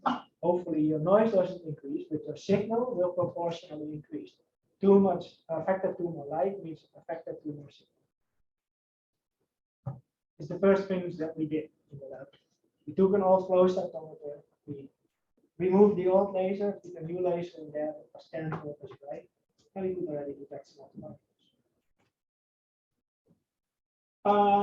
Yeah, this invention, discovery basically of the Rayleigh equation, I think illustrates well how difficult it is to measure the smallest vesicles. That is also not what I want to do. What you see here is that the scattering cross-section, so this area which determines how efficient the particle scatters light, depends on all these factors, and we already knew that was the refractive index.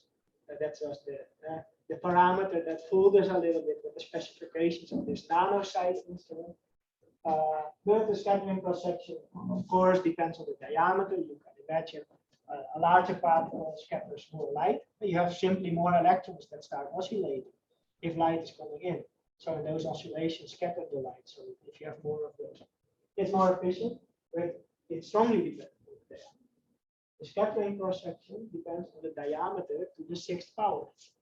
That means if you go from 10 nanometer to 100 nanometer, it's a factor 10 larger, you have a factor million more light, right?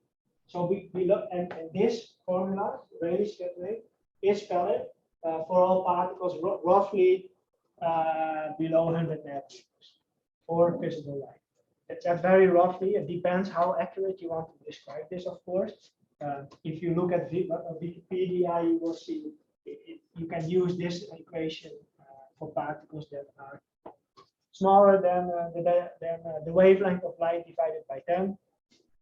But in practice, we use it to about 100 nanometers. So below 100 nanometers, you're losing signal very rapidly. And above 100 nanometers, this curve is not true. But I still do it here just to show you how steep this relationship is.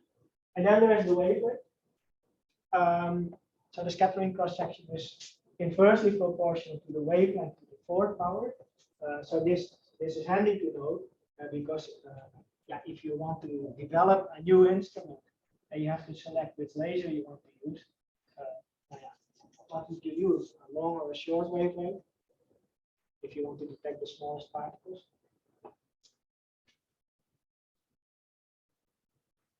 Anyone?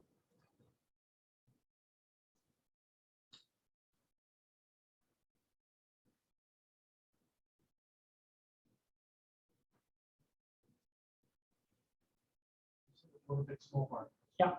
Yeah, the goal here is always we want to detect small particles. So how do you get more signal? With more scattering. More scattering. And so you need a smaller wavelength because it's inversely proportional to the wavelength. Yeah, to the wavelength to the fourth. To the fourth, Yeah, so that's a very strong effect. So if you go from if you can select a laser with a shorter wavelength and it doesn't affect the rest of your detection instrument, you should always select it because you simply get more scattering, right? Only by this formula.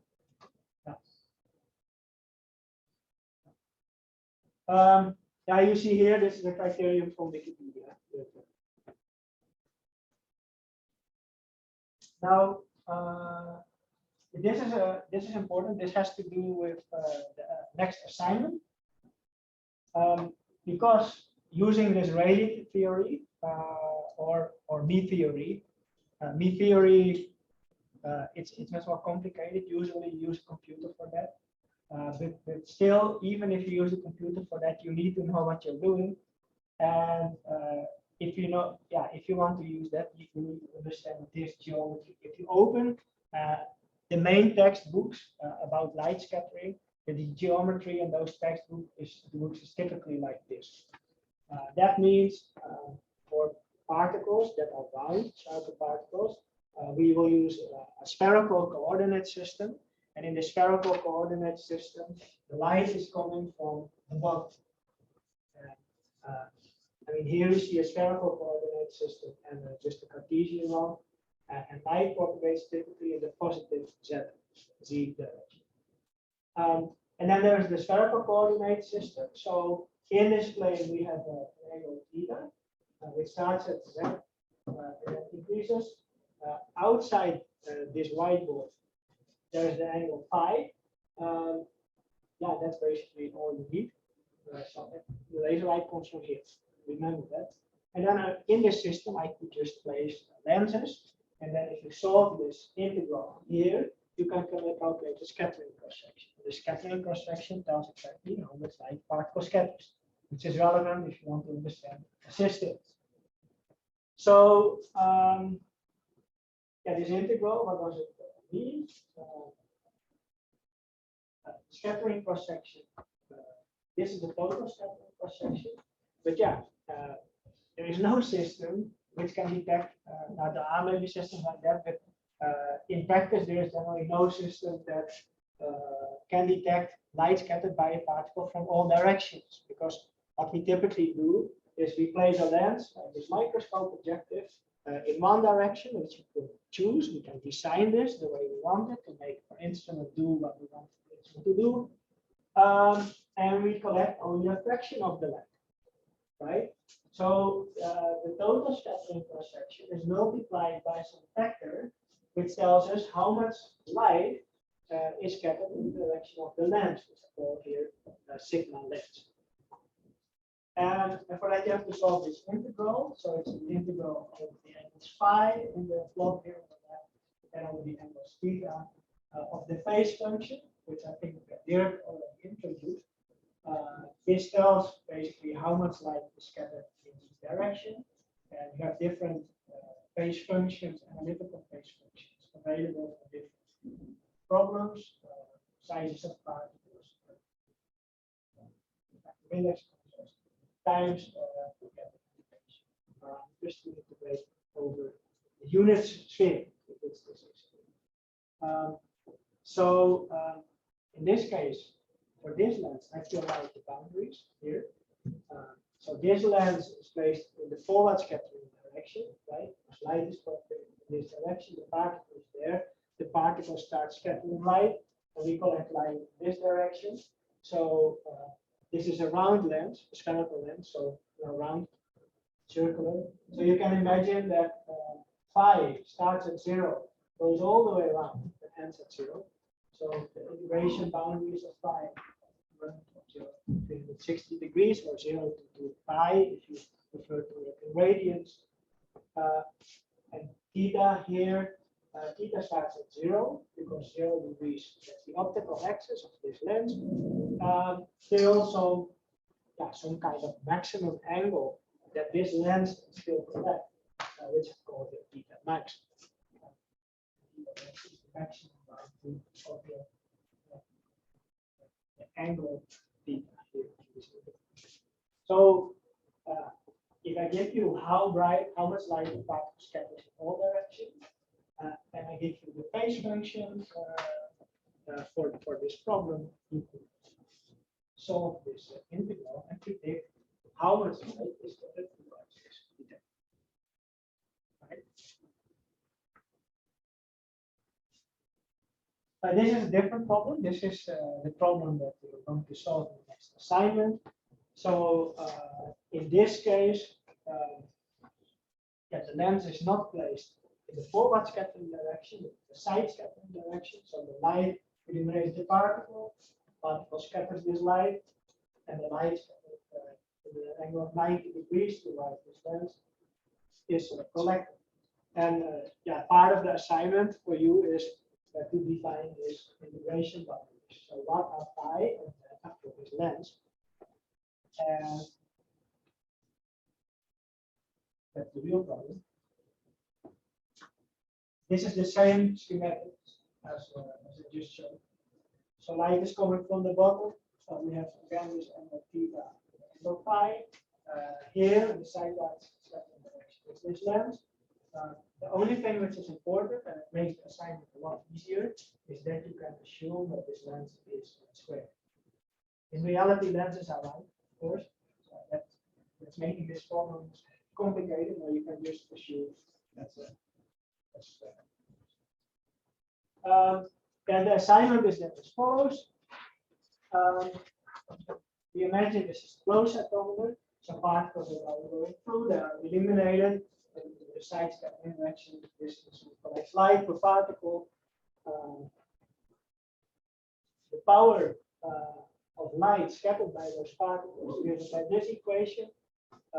This equation is basically equal to this equation. Only I multiply this with the intensity of the laser beam, so that you don't calculate the scattering cross section with the actual power of scattered light, the milliwatts or watts. This is the phase. This is the scattering cross section of a particle. That's just the Rayleigh equation, which I just explained. This is the phase function we assume the particles to have. So then you can fill out the full equation. The watts out, you have to define the integration boundaries. That I find the most important. And these are the parameters, the variables in these equations. And on the next slide, I have a few questions about this.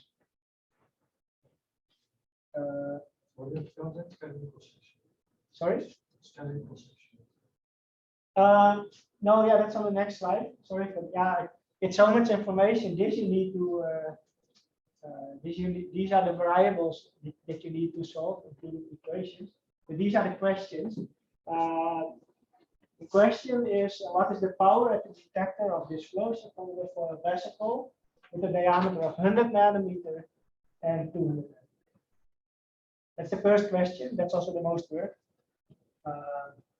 So basically, the question is, solve this for a vesicle of 100 nanometer and 200 nanometer. And here are all the parameters that you need to solve these equations. And second question is, can you detect these particles with this flow cytometry? So you calculate how much power these particles scatter. And then the question is, can you do it? Can you actually measure that with this instrument? So you have to look at what you can detect at minimum, right? And these are all real values. So this is pretty realistic. Yeah, I think let's leave it for that, and the rest we can discuss later. You can start with calculating the power scattered by 102.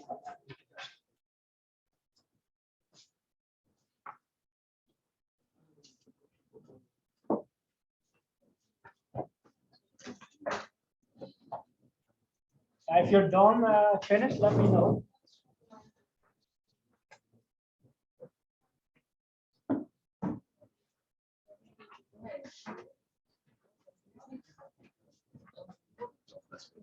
Okay.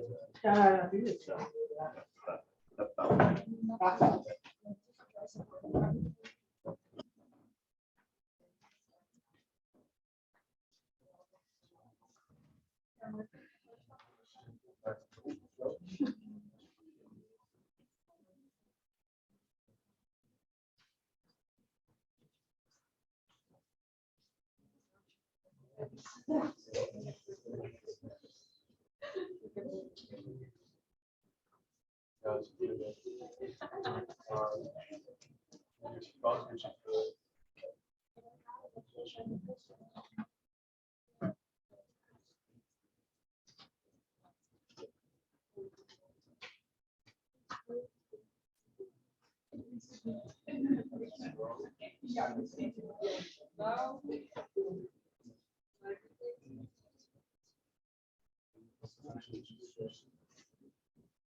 Ja, dat is zo, maar dit.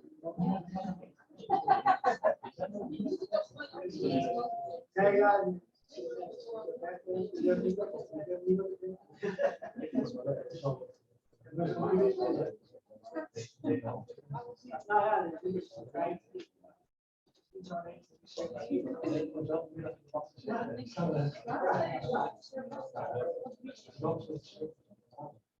Nou ja, nou dat is juist het ding.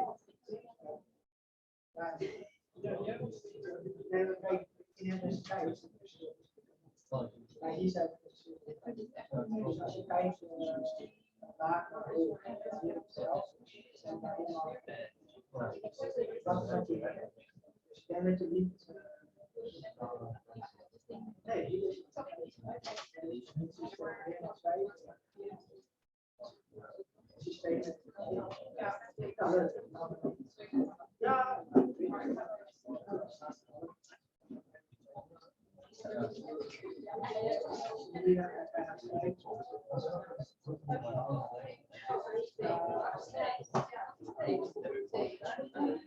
Oh, yeah.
Maar EvdP van vet, die al zegt wat is dat? Zo is het is gewoon dat.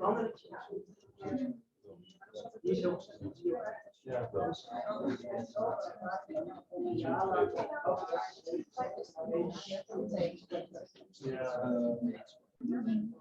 Zat ik buiten?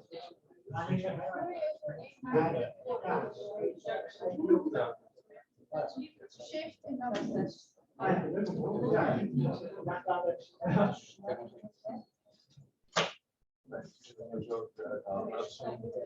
Als je gaat discussiëren over data,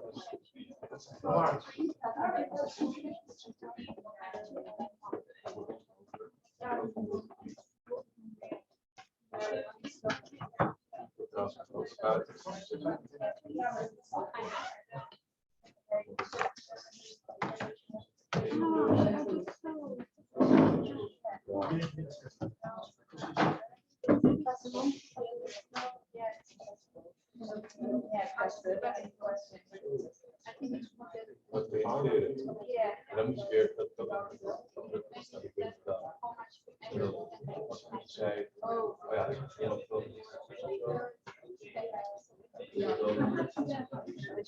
oh ja, oh dat is oh ik zie ja daarom ja dat is maar niet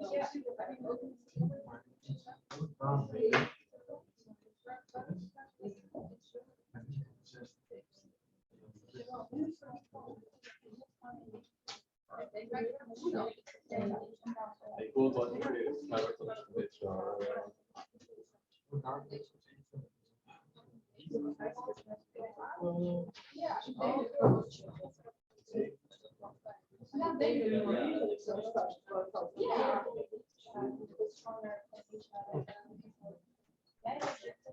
Ik doe dat ook.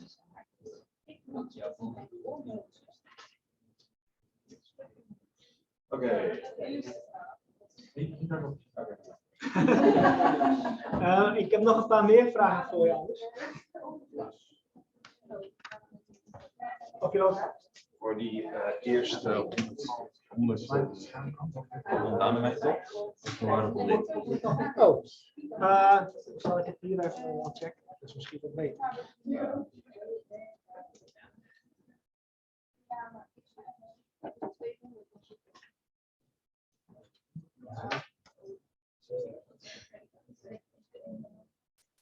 Ja, zo heb ik het ook gedaan. Zo heb ik het ook gedaan. Ik heb niet een rekenfout gemaakt. Ja, ik heb een Excelletje die er nu heel Ja. snel kan uitrekenen. Dat is vals spelen. Ja, omdat ik het moest voorbereiden. Omdat ik elk jaar die waarde verander. Niet elk jaar. Maar, nee, dit klopt niet. Want, Nee. nou, even kijken. Wat heb ik gedaan? Ik heb hier eerst sigma S uitgezet. Sigma pp. Jij ook? Ja. Of heb je de integraal al? Nee, dat heb ik eerder. Oké. Ik kreeg uit sigma S voor 100 nanometer. Rekeningsniks 1,3. Eerst een rekenfout gemaakt.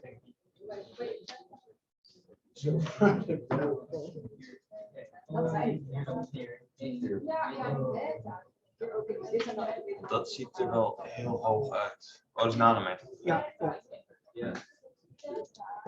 Reken pi tot en met 5. Dat is ongeveer 204.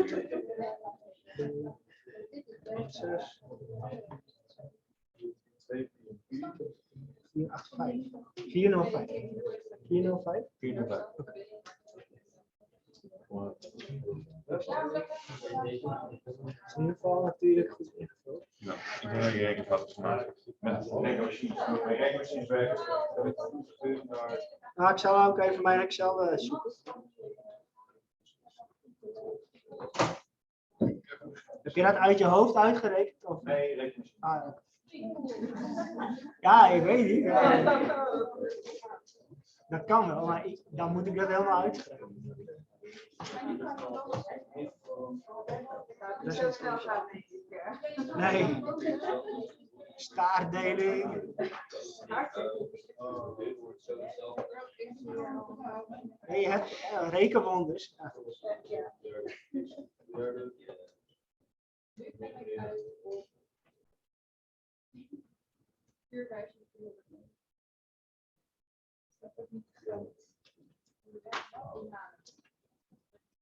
Dat kan.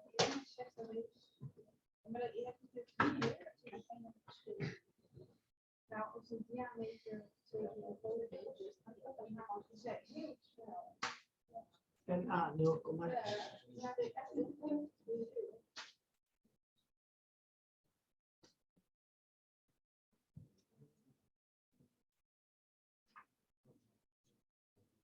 Ja.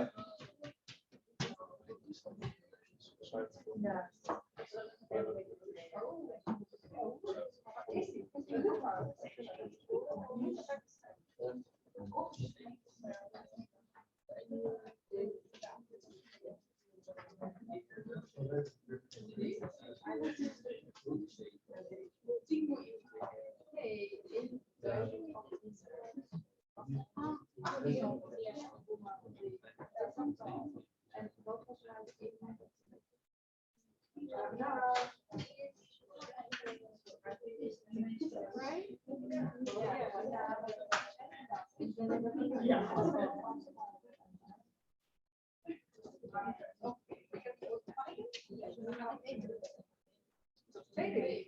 Hey.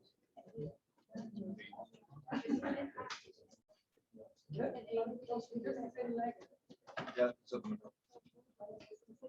Als ik een paar getallen reeks nog één. Dit kan maar 2 klanten tegelijk opslaan. Ja, maar ik vind niet leuk om te gebruiken, want het is veel ingewikkelder. Die knoppen die ik niet gebruik. Niet gewend ben.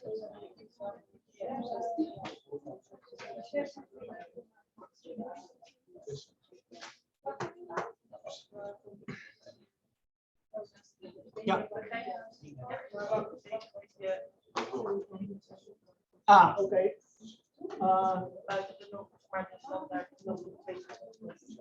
Oké. Ik weet niet wat het is. Ja. Dan heb je sigma S totaal uitgerekend, sigma S. Oké.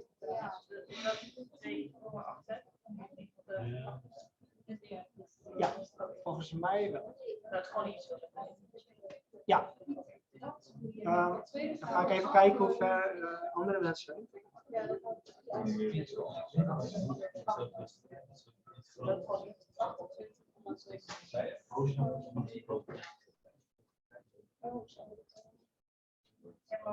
Het ligt aan je eenheden natuurlijk, hè? Of,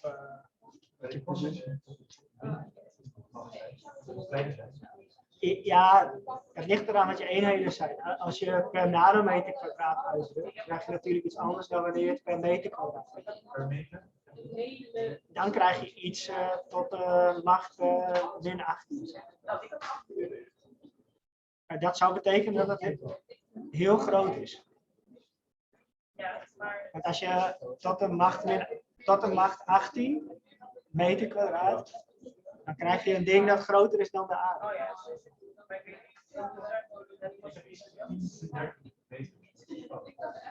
Ja, dat is waar. Ja.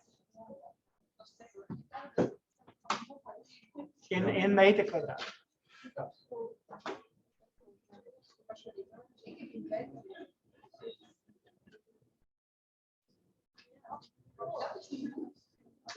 Zijn er meer mensen die vastlopen op het kiezen van de integraal?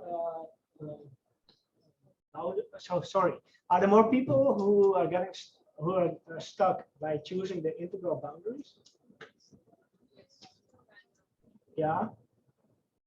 Okay. Some people who didn't look at that yet. Both equals 0.5. Sorry, I cannot hear you due to the rain. Both equals 0.5. No. The others, because you have 5, which it goes around all the way. So it goes around for 2 5 radians. Then the about the integral boundaries, I hear a lot of concepts with check all the rumors.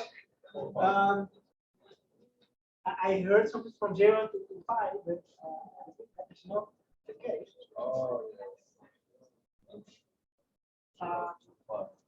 Just realize theta is starting here in the positive z direction. So this is 0 degrees, that's 90, this is 180. The lens is only here. So it doesn't start at 0 and it doesn't end at 180 degrees. It's only there. So it's somewhere in the specs. This is 90 degrees minus a small fraction and plus a small fraction. 0, 90, minus a little bit, plus a little bit.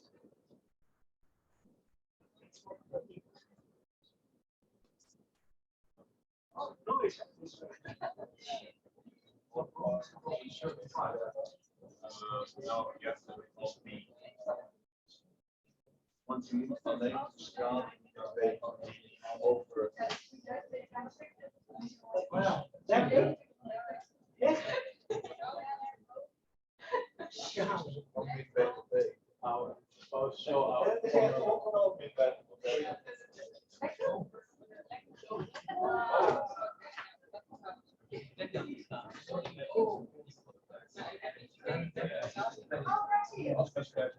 Ja, inderdaad. Ja.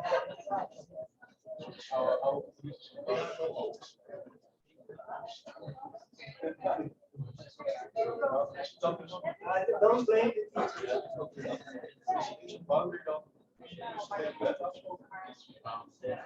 Nou ja, dit is dus als we alleen even naar het erf kijken, if you only look at so this would be fine. This is half. This is half pi minus and plus. Ja, klopt. En het is vierkant, dus bij de richting ongeveer wel.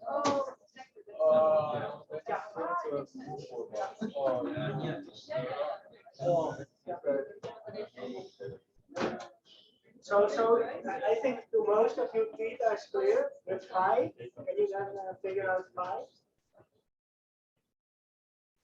That's really the same, right? Because it's square. It's the same because pi starts at 0. This is 0.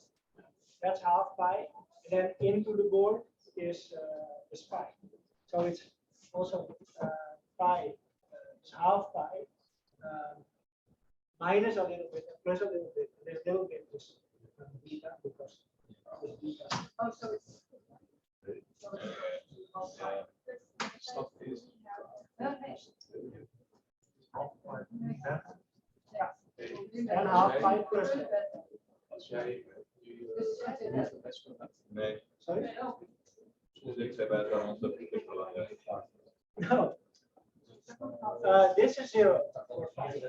So from 0 to there into the board is pi, and all the way back is 2 pi or 0. So from here to there is 2 pi. What is pi? From here to there is half pi. So this direction here, y for pi is half pi.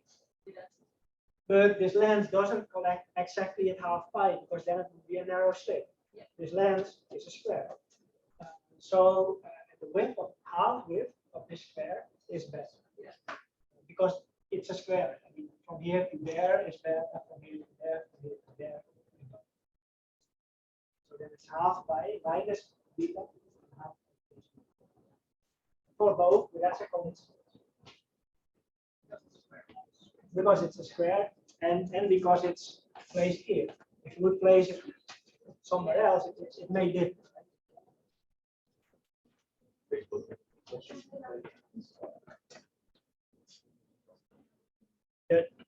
Yeah. Yes.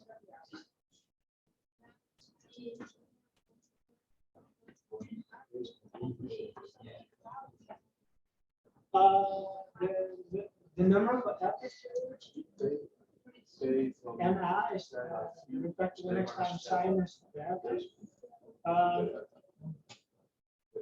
it's your preference. If you want to do a calculation in radians, you should set up your calculator. Calculate the sinus and radians. If you like more degrees, you can convert radians to grams.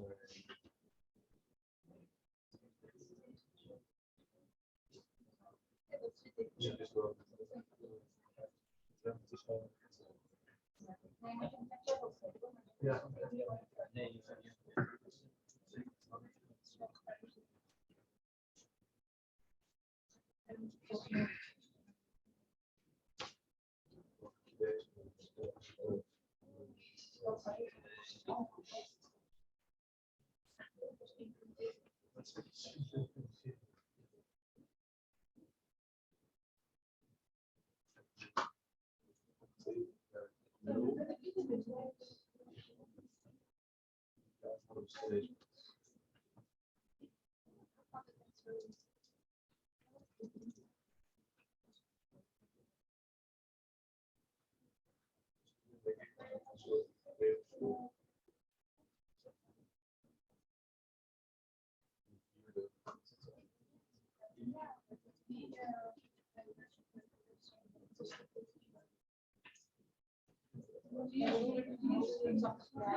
hopen dat dit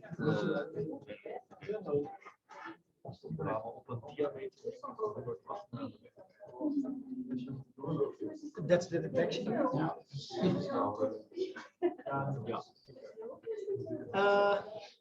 Even kijken. Laten we eerst, we kunnen het wel even met z'n allen doen. Ik heb even apart zeg maar eerst uitgerekend. Voor 100 en 200 Ja, we hebben daarna gewoon keer 64 gedaan. Dus hier alleen 2 max 6. Maar dit was voor ons. Ja, oké.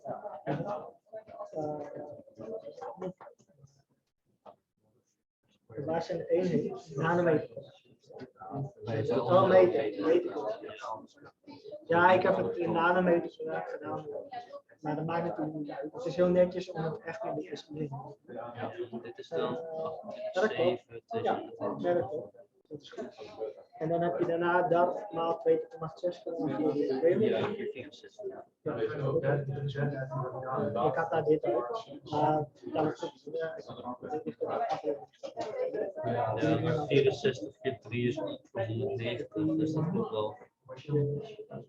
Ja. Kijk, dat mag 10. Min 10. Mooi. Goed, denk je wel. Anders is het namelijk 1830, 130 gedeeld door 29, Oh, je hebt de ratio uitgerekend. Ik heb gewoon 64 heb ik keer de power. Dat het enige verschil van deze is 2,6. Ah, je hebt niet eens een versnellingsbus. Dus we hebben deze niet helemaal. Nee, oké, je hebt de power direct uit. Ja. Ja, dat is goed. Ja, wat goed is. Van die power. Ja. Ja.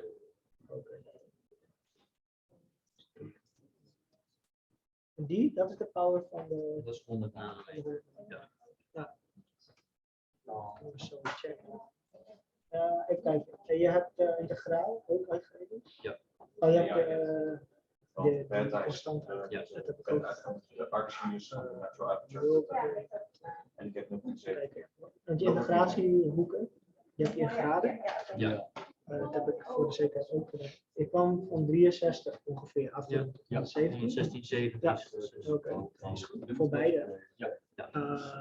Even kijken, integraal opgelost heb ik met substitutie en rekenverhaal.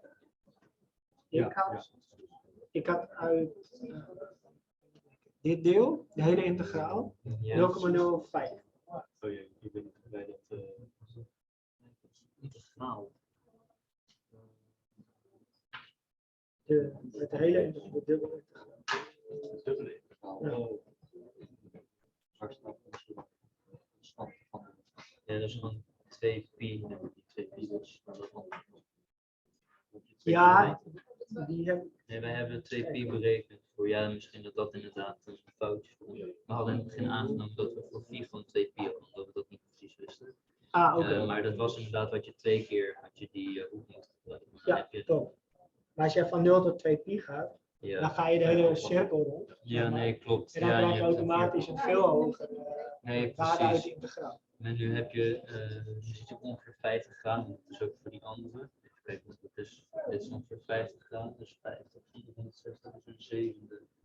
Dus dan zou je misschien een zevende hiervan, zou je dan ruim voor de rest is het alleen maar keer. Ja, Dus ja. dan heb je een zevende van deze. Grofweg. Ja, wel goed. Want je hebt wel die. Wat heb je voor phi of voor theta? Nee, wij hebben voor theta gedaan. Alleen 4. Ja, oké. Deze hebben we niet en dat is dan alleen maar gewoon voor de integraal. Daar dachten we dan rekenen we daarmee verder. Ja. Nou ja, je kunt in feite zien Ja, aan er de, staat nog een 41, dus die was een 1. kijk, aan de geometrie zou het wel heel lastig zijn dat je zegt van hey, ontvangen met deze lens 41% van het verstoorde licht. Ja, nee, dat is ook zo. Dat is tricky, hè, want het is niet een isotrope verstoring. En je hebt niet evenveel verstoring naar elke richting. Maar in principe, je hebt meer licht dat verstoort in de voorgang. Dus als je die lens in de voorwaartse richting zou zetten, wellicht kom je dan wel dit soort gevallen. Ja, maar dan heb je ook de ruisende incident light. Toch? Ja. Dat klopt. Maar goed, daar reken je niet. Je kijkt Nee, alleen hoeveel licht verstoort. Maar dat vierkantje daar, dat kan natuurlijk niet 41%. Nee, natuurlijk niet. Nee, maar we hadden nu de 2 genomen. Ja, dat we niet dus dat zeker is. hadden. Dat is al gedeeld. Ja, Ja, dan moet je dat dus ja, uitkomsten moet je dan. Ja, ongeveer. Ja, Maar dat betekent Oké. dat 200 nanometer wel. Ja, oké. Dat weet ik niet. Eerlijk gezegd weet ik het niet meer. Hier, dat kan wel hoor. Dus inderdaad, die nog 54. Dus dat klopt. Dat is alleen. Ja, het is alleen eigenlijk die factor. Ik kwam het kleinste versicle op 53. Ja, dat zal niet hier. Dit Dan is bij jullie wel. factor 8 zijn. Bij jullie zal het dan kleiner zijn. Ja, wel. Oh, die hebben we nog. Ja. Ik kwam daar. Want jullie deeltjes verstoren meer licht. Ja. Ja, Maar dat is op zich een goede oefening, want dan zie je wel als je dus een grotere lens op dit systeem zet. Ja. Dan kun je dus kleinere deeltjes. Als je een ring zou gebruiken, dat zou Dat gedaan hebben. Ja, dat zou heel mooi zijn. Dat kan jij niet. Dat is eigenlijk ook wel lastig om. Ik heb wel eens gedacht, je hebt integrating spheres. Dat zijn bollen, die doe je ongeveer vet. En dan kun je in alle richtingen de fluorescentie of verstoring maken. Als je dan van een spiegel het oppervlak maakt, misschien is dat een interessant systeem. Meer licht. Ja. Maar goed, vergis je niet. En die groene lens hier en deze getallen zijn niet breedterechtstrekking. Oh, Onze NA's is 0,6. Zegt best een harde lens. Maar wij nemen 1,2. Dus hoger dan 1. Dus de water, er zit een gelletje tussen de flow cells en de lens. Dus die maakt dat je geen verbrekingsenergie tussen de flow cell met glas en de lens van de kopie. Dat het heel klein is. En onderweg verlies je dan geen licht, dat het nog een keer breekt. Maar je sinusbeta zal ook wel zijn. Ja, die wordt ook wel. Die wordt iets van bijna 80 graden. Dat is natuurlijk waanzinnig. Dat je zoveel licht kan afpakken. Ja. Nee, minder dan 1. Ja, wel zo. Maar Maar je pakt dan toch niet bij. Meer. Ja, Zeg maar, normaal gesproken, ja, lekker. Nee, je pakt zeg maar meer ligt mee wat eigenlijk onfunctioneert. Met de hoek waarvan je het licht pakt, is groter dan de ligt de led. nou, dat niet. Het is gewoon echt een grote led die je heel dicht bij Kijk, dus als je die lens hier deze naar links zou schuiven, gaat dit steeds meer. Maar het is 80 Ik bedoel meer, zeg maar, graden. die gel die dat zeg maar Oh, dat dat nog wat breder maakt. die Zo maakt bedoel het je, nog ja. breed, dacht ik, maar dat kan die pakken misschien te lang staan. Ja, dat is nog een keer breed bedoel je, dat soort extra. Nou zo. Ja. Ja, we kunnen het wel even. We can essentially discuss this. Makes more sense.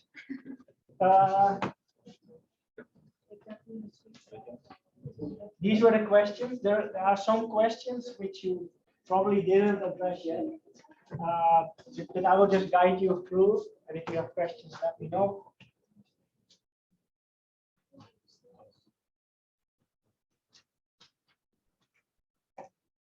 So the question was, how much power of light do 100 and 200 nanometers scatter in this system, in this closure project?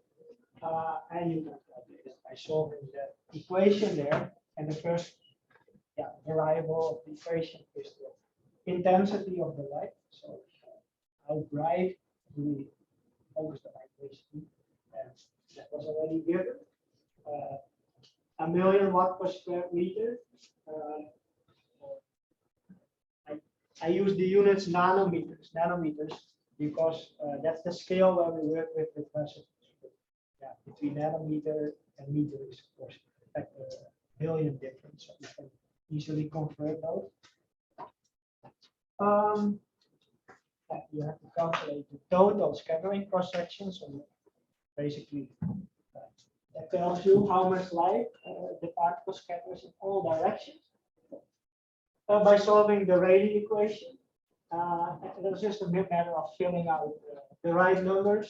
So we have diameter, 200 nanometer wavelength, refractive index contrast, and this is what I found. Units, nanometer squared. So if you use meter squared, which is nice, it's a good habit to use the real SI unit. Yeah, you have to divide this by 10 to the power of 18 because it's nanometers.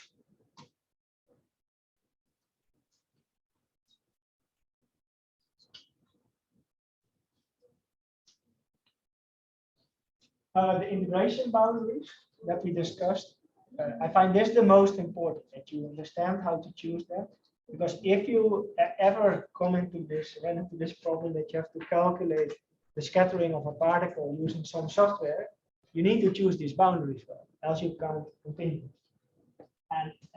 And basically the phase function can be solved numerically nowadays with mean theory and even publicly available software, although it's also, of course, good to have a decent understanding of that. Now we discussed this, right? So for theta starts at 0 here, so the lens is not there. This is half pi or 90 degrees. With the lens, it's centered around half pi. It's also a little bit below beta. Basically, the collection angle of this lens tells you what the exact angles are, and that's the half pi minus. And coincidentally, the same applies to phi, because phi starts here. This is 0. This is half pi. So half pi minus is beta because it's a square detector. So the number of aperture is 0.6. Number of aperture is the refractive index times the size. So beta is the collection angle that you want to know. So you can solve this 0.15 times pi the radius, which is rounded 27 degrees. But to me, it's not important that you have this correct till 10 digits behind 10 significant digits. It's about understanding what we are calculating. Clear?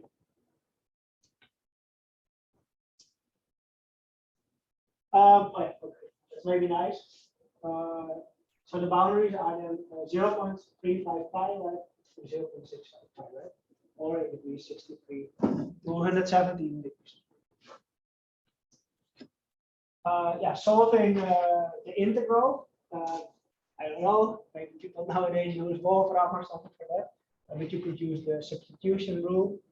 You could define u is sinus x, u is cosinus x, I mean, du is minus sinus x dx, and apply the substitution rule.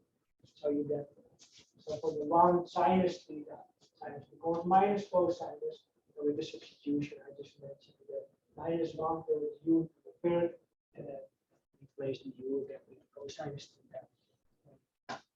That's basically the answer, because now what's in the integral is independent of phi, so you don't run into difficult cosine sine problems when you continue with this integral.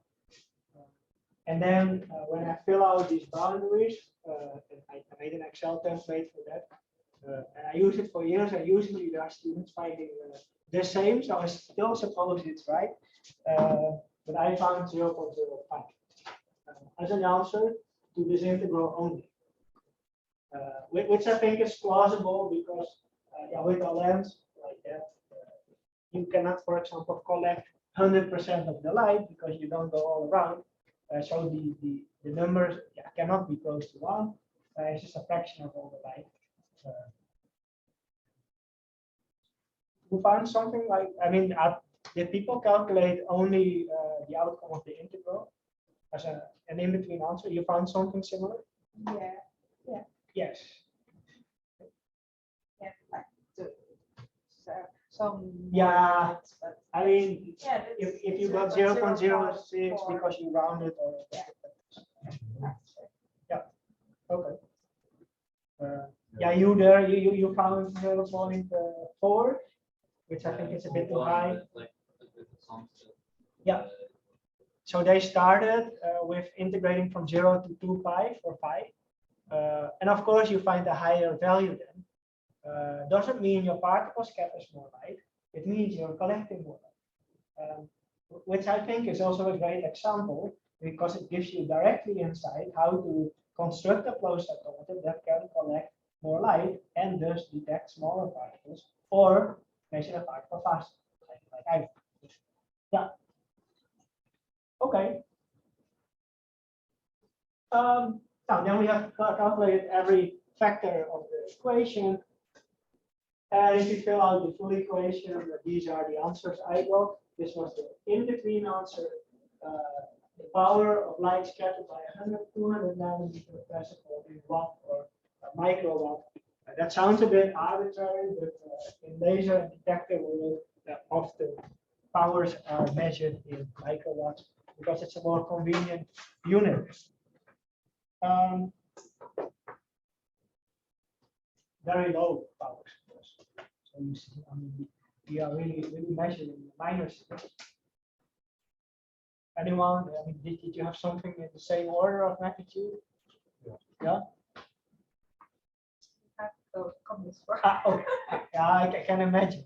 It's a long, long exercise. Now, this was the whole assignment for now. I think we just have about 50 minutes. There are some other things that you could do with this because if you know what is the minimum power that the detector of this instrument can detect, you can reverse the equation to calculate what the smallest diameter of vesicles is that you can detect. And that was in other lectures sometimes more a homework exercise. But if you reverse it for this system, I found for vesicles, this flow set of 153 nanometers.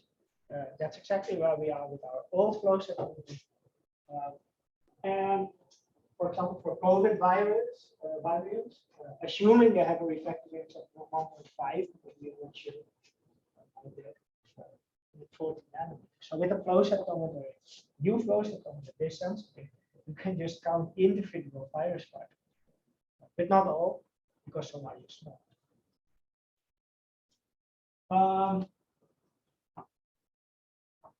Okay, now you use the Rayleigh equation.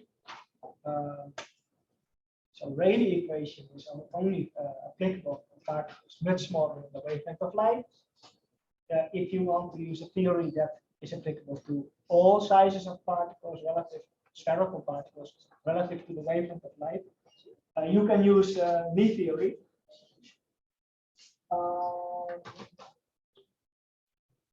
Yeah, I will just go quickly through the main reason why Rayleigh doesn't work for larger particles is that you get interference of scattering, basically electrons within the particle. So if this is the incoming wave, all the electrons of a particle in the Rayleigh regime are very close to each other. So this incoming wave affects those electrons at the same time, basically. So they all go in phase, starting oscillating and scattering the light. And you can just sum up their contribution to estimate how much light that particle scatters. That's at the basis of the Rayleigh scattering theory. Now, for larger particles, that doesn't apply because at a certain moment, if one scattering on one electron in a particle is here and the other one is there, they start oscillating at different times. They generate an electromagnetic field, which is at a certain place high when originating from one electron and low when originating from another one. And you get interference effects, you get constructive and destructive interference and very complex light of complex electromagnetic field patterns, which we call modes, within the particle.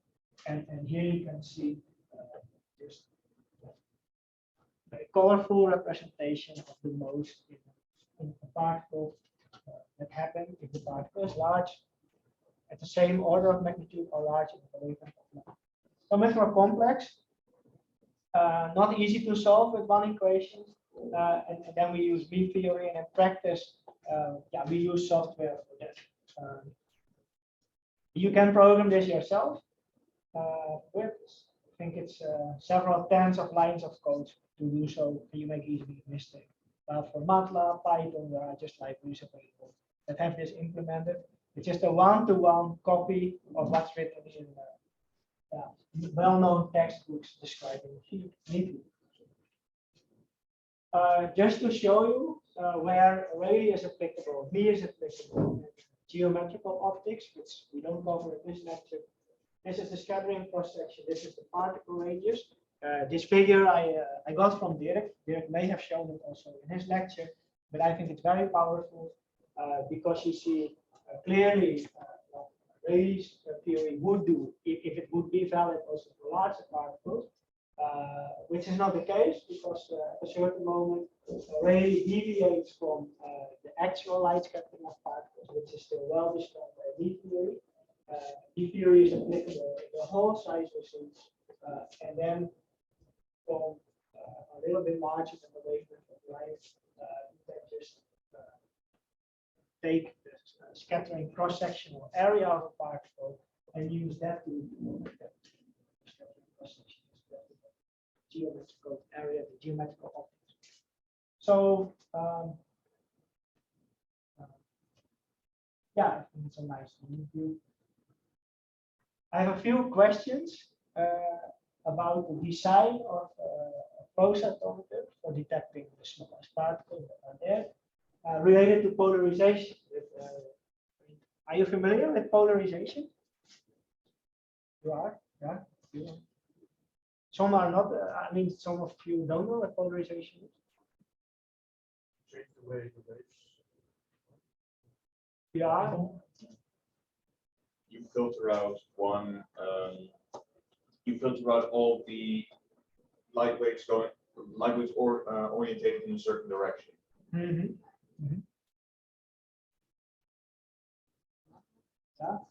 So let's look at this in a little bit more detail. It's a bit difficult because this is a 3D. This requires a 3-dimensional explanation, but I only have a 2D script. What was at the origin of light? We discussed this, right? Over electron. Yeah, an accelerating electron. So if this is the particle, there are electrons in there.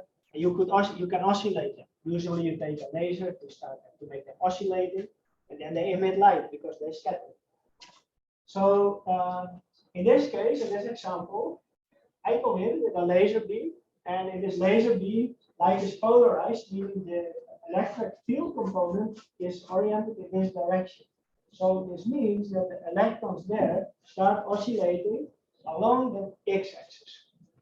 So they don't oscillate along the z or y-axis, only at the x-axis, because the laser eliminates this particle and is polarized. It has an E field, electric field component, which only goes into that direction. So these particles, these electrons oscillate along the x-axis, and they produce an electromagnetic field. They start scattering light. Now my question is, if you place a detector here, can you detect that scattered light? Who knows?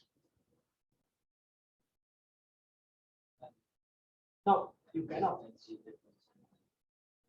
If this is a very narrow detector, it's just darkness. Yeah. So this is important, right? Because if you design a flow cytometer, you take a laser. Most lasers that you commercially buy have polarized light.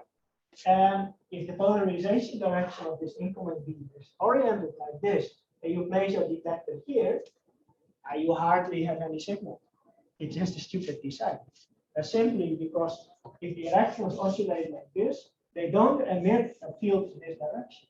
They only emit a field in that direction, in this direction, in that direction. But nothing happens here and into the board. Just nothing.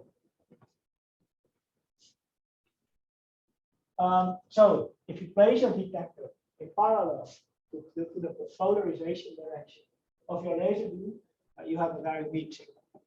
Of course, you will measure something because the detector is not infinitely small. It collects some larger angles, and you will still have a small component of the wave that reaches the detector. But that's small. If you place your detector here, perpendicular to the incoming beam, you get the high signal, basically maximum. You can also place the detector in the direction of the laser beam. What would be an advantage, a disadvantage of that? You have very high background noise. Yeah, very high. So you're essentially not measuring the refracted light, you're measuring the incoming light minus the refracted light. You measure both if you would do this. The incoming light is attenuated a little bit, but it is so small compared to the power of the incoming light. There are systems based on measuring that difference in flow cytometry. And in practice, in a flow cytometer, there is a small blocker bar here, just a piece of metal that blocks the laser light. And so we never detect pure forward scattered light because the laser beam goes into the same direction, but the is also too large. So we block it. So in my opinion, for small particles, this is the most favorable configuration. You measure perpendicular to the incoming, to the polarization direction of the incoming light. The laser just goes straight ahead. So we have very low background. It's basically a dark field. It's a dark field like cosmos. Now I have a few examples of B calculation software, but I will skip it in view of the time. But I would like to show you, share with you a few slides of how we use ME theory now to improve vesicle detection in the research group I'm working. So these are calculation examples. And how do we use that in the field? I told you about flow cytometry. We can detect particles from about 100 to 200 nanometers and larger. We can label receptors of these particles. By this, we know where these vesicles are coming from. We can count them. We know in which volume they are. So we can make a statement about the number of those particles per milliliter and provide this information to doctors who want to investigate. Fast, but in practice, that sounds like a great story. It's not yet. And the reason is in different clinics, they have different flow cytometers. This is what we have, Apogee A50 just the name of the machine. Another lab has this, BD-2. I gave them the same sample of vesicles, and this is what they measured. Side scatter versus forward scatter, entirely different signals, right? Same sample, incomparable data. Now, there is not a clinician who you make happy with this. Because as soon as you discover something that seems clinically relevant, the first thing that which clinicians do is test whether it also works in a different hospital. Sometimes it's even needed for the research, simply because you don't have a lot of patients of the type you are investigating. So this is horrible. And there are a few reasons for this. And the first reason is already hidden in the axis of this figure, because we have arbitrary units. We measure a signal, but this is an incomparable signal. Arbitrary units are pointless. We want to know how large the particle is, or how bright it scatters in some comparable, because then we can start comparing these plots between instruments. We need to know where the detection limit is. Can we detect as small particles with this instrument as with this? Arbitrary units preclude from this information. The second kind of problem has to do with the size distribution of vesicles. So you see again the concentration versus diameter, which we measure with certain technology. This technology is more sensitive than most flow cytometers. If you look now at the detection limit of the flow cytometers on the previous slide, the Apogee could detect vesicles 60 nanometers and larger, whereas the Vesicles could detect vesicles from 500 nanometers and larger. And obviously, they measure different concentrations. But I know this only due to meteorite calibrating and quantifying what this detection limit is, else I wouldn't know. That's not relevant. Clinical reality is, if you look in the literature of the past decade or so, and you look at one type of vesicles, for example, vesicles with proteins that are typical for a red blood cell, not platelet, you see that the vesicle concentrations easily differ a millionfold, which doesn't make sense because between healthy individuals, concentrations of particles, proteins, cells in the blood never differ a millionfold.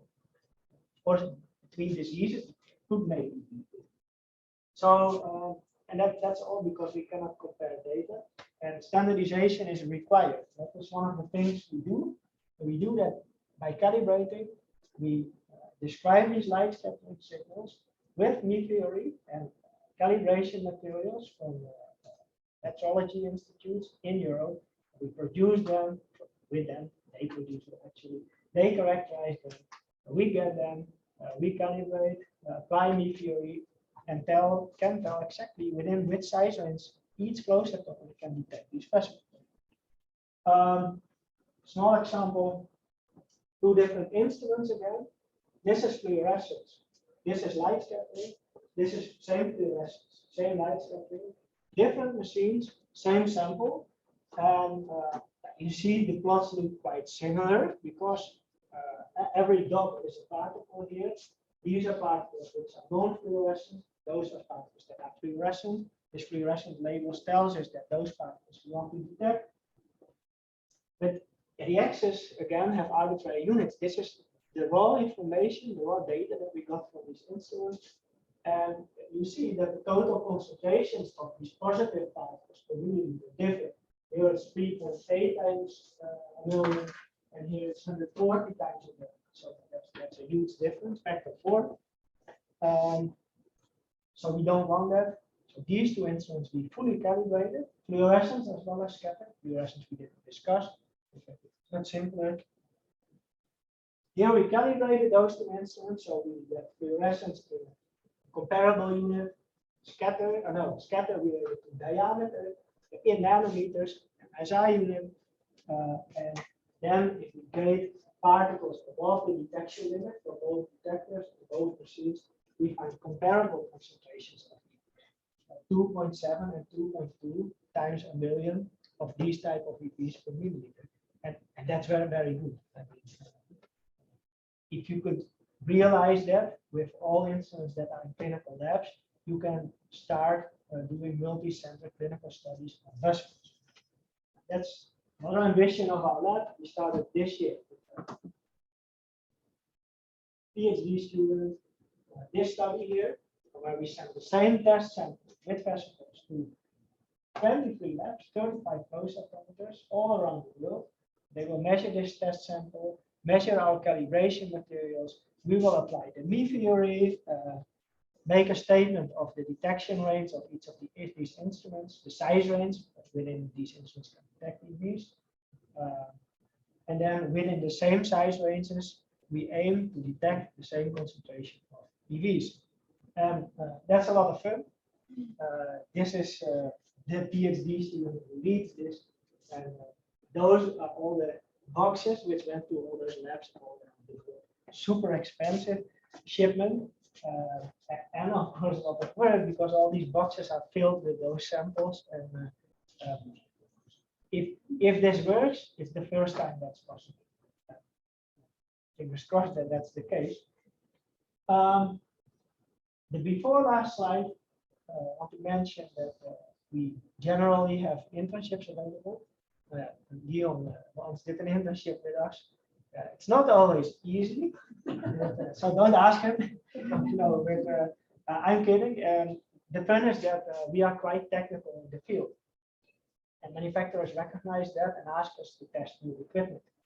For example, and often we write internships for testing such equipment. Yeah, no, I'm kidding. Leon had a very difficult instrument to test. That can happen. It's not always, of course, about testing instruments. But in this case, I was approached by a company at the Science Park. They have an entirely new technology, and they think it's suitable for EV detection.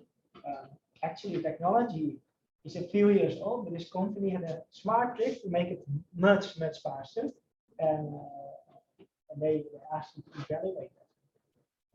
I mean, things like that could be an interesting students project. So if you are doing the final assignment for your masters, that it could be interesting.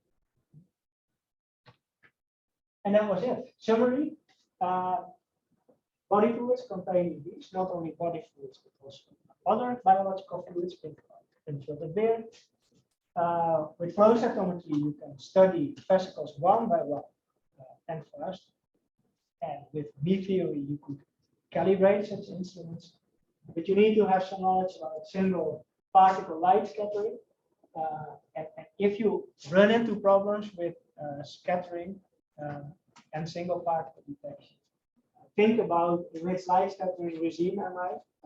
Is my particle much smaller than the wavelength of light, within the same range, or it's larger? Describe your data with with the applicable theory, depending on that size. If you are unlucky, use me theory, but luckily now the software solution is available. Don't forget about the particle refractive index, because especially manufacturers misuse that to sell you the wrong instrument. If you design something, also think about the polarization or ask some optics expert. Don't forget, this is not for me, but it's the dad. It's from the dad from a professor who just retired this week and is really big in certain tumors. And he always said, "Look, things do," and I think it's really good that phrase. because as an engineer working in the lab, you run into problems all the time. And basically, the first thing that you want to do is solve them. But it doesn't work like that, because if you don't know what is the problem, you can't solve it. So the best thing you can do is to first look, analyze the problem, use your ears, I don't know, your feeling, your sense, or your eyes to understand the problem, then think how to solve it. And solve it. It's amazing that it really works. We run into very stupid practical problems, and this trick is great for engineers. So first you sense what the problem is, then you use common sense, and then you do science. So sense, science. A bit, yes. Yeah. Sorry, I just came up with that. I wanted to share it. Yeah. No, I think it's true. Yeah. Thank you. Any questions? And if not, thank you for your attention. This presentation is different from the presentation that's on campus already. Oh, there's Dirk uploaded the presentation at campus. Ja, maar dan gaan we even naar Nederland. Ja. Maar dat is natuurlijk alles van deze. Hij is net een chef. Iets anders, omdat Dirk heeft. Antwoorden. Ja, apart vragen. Maar het zal deze, maar ik stuur altijd de presentatie naar Dirk en deze komt ook. Ik probeer altijd een paar dia's te voegen die echt van dit jaar zijn. Ja. Dan maak ik het natuurlijk verwacht.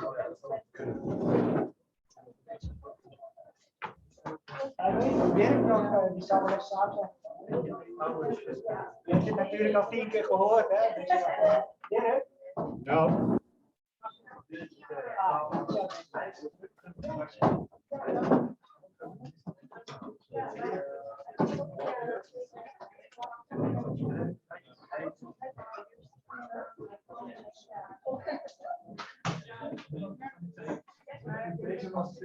Ja.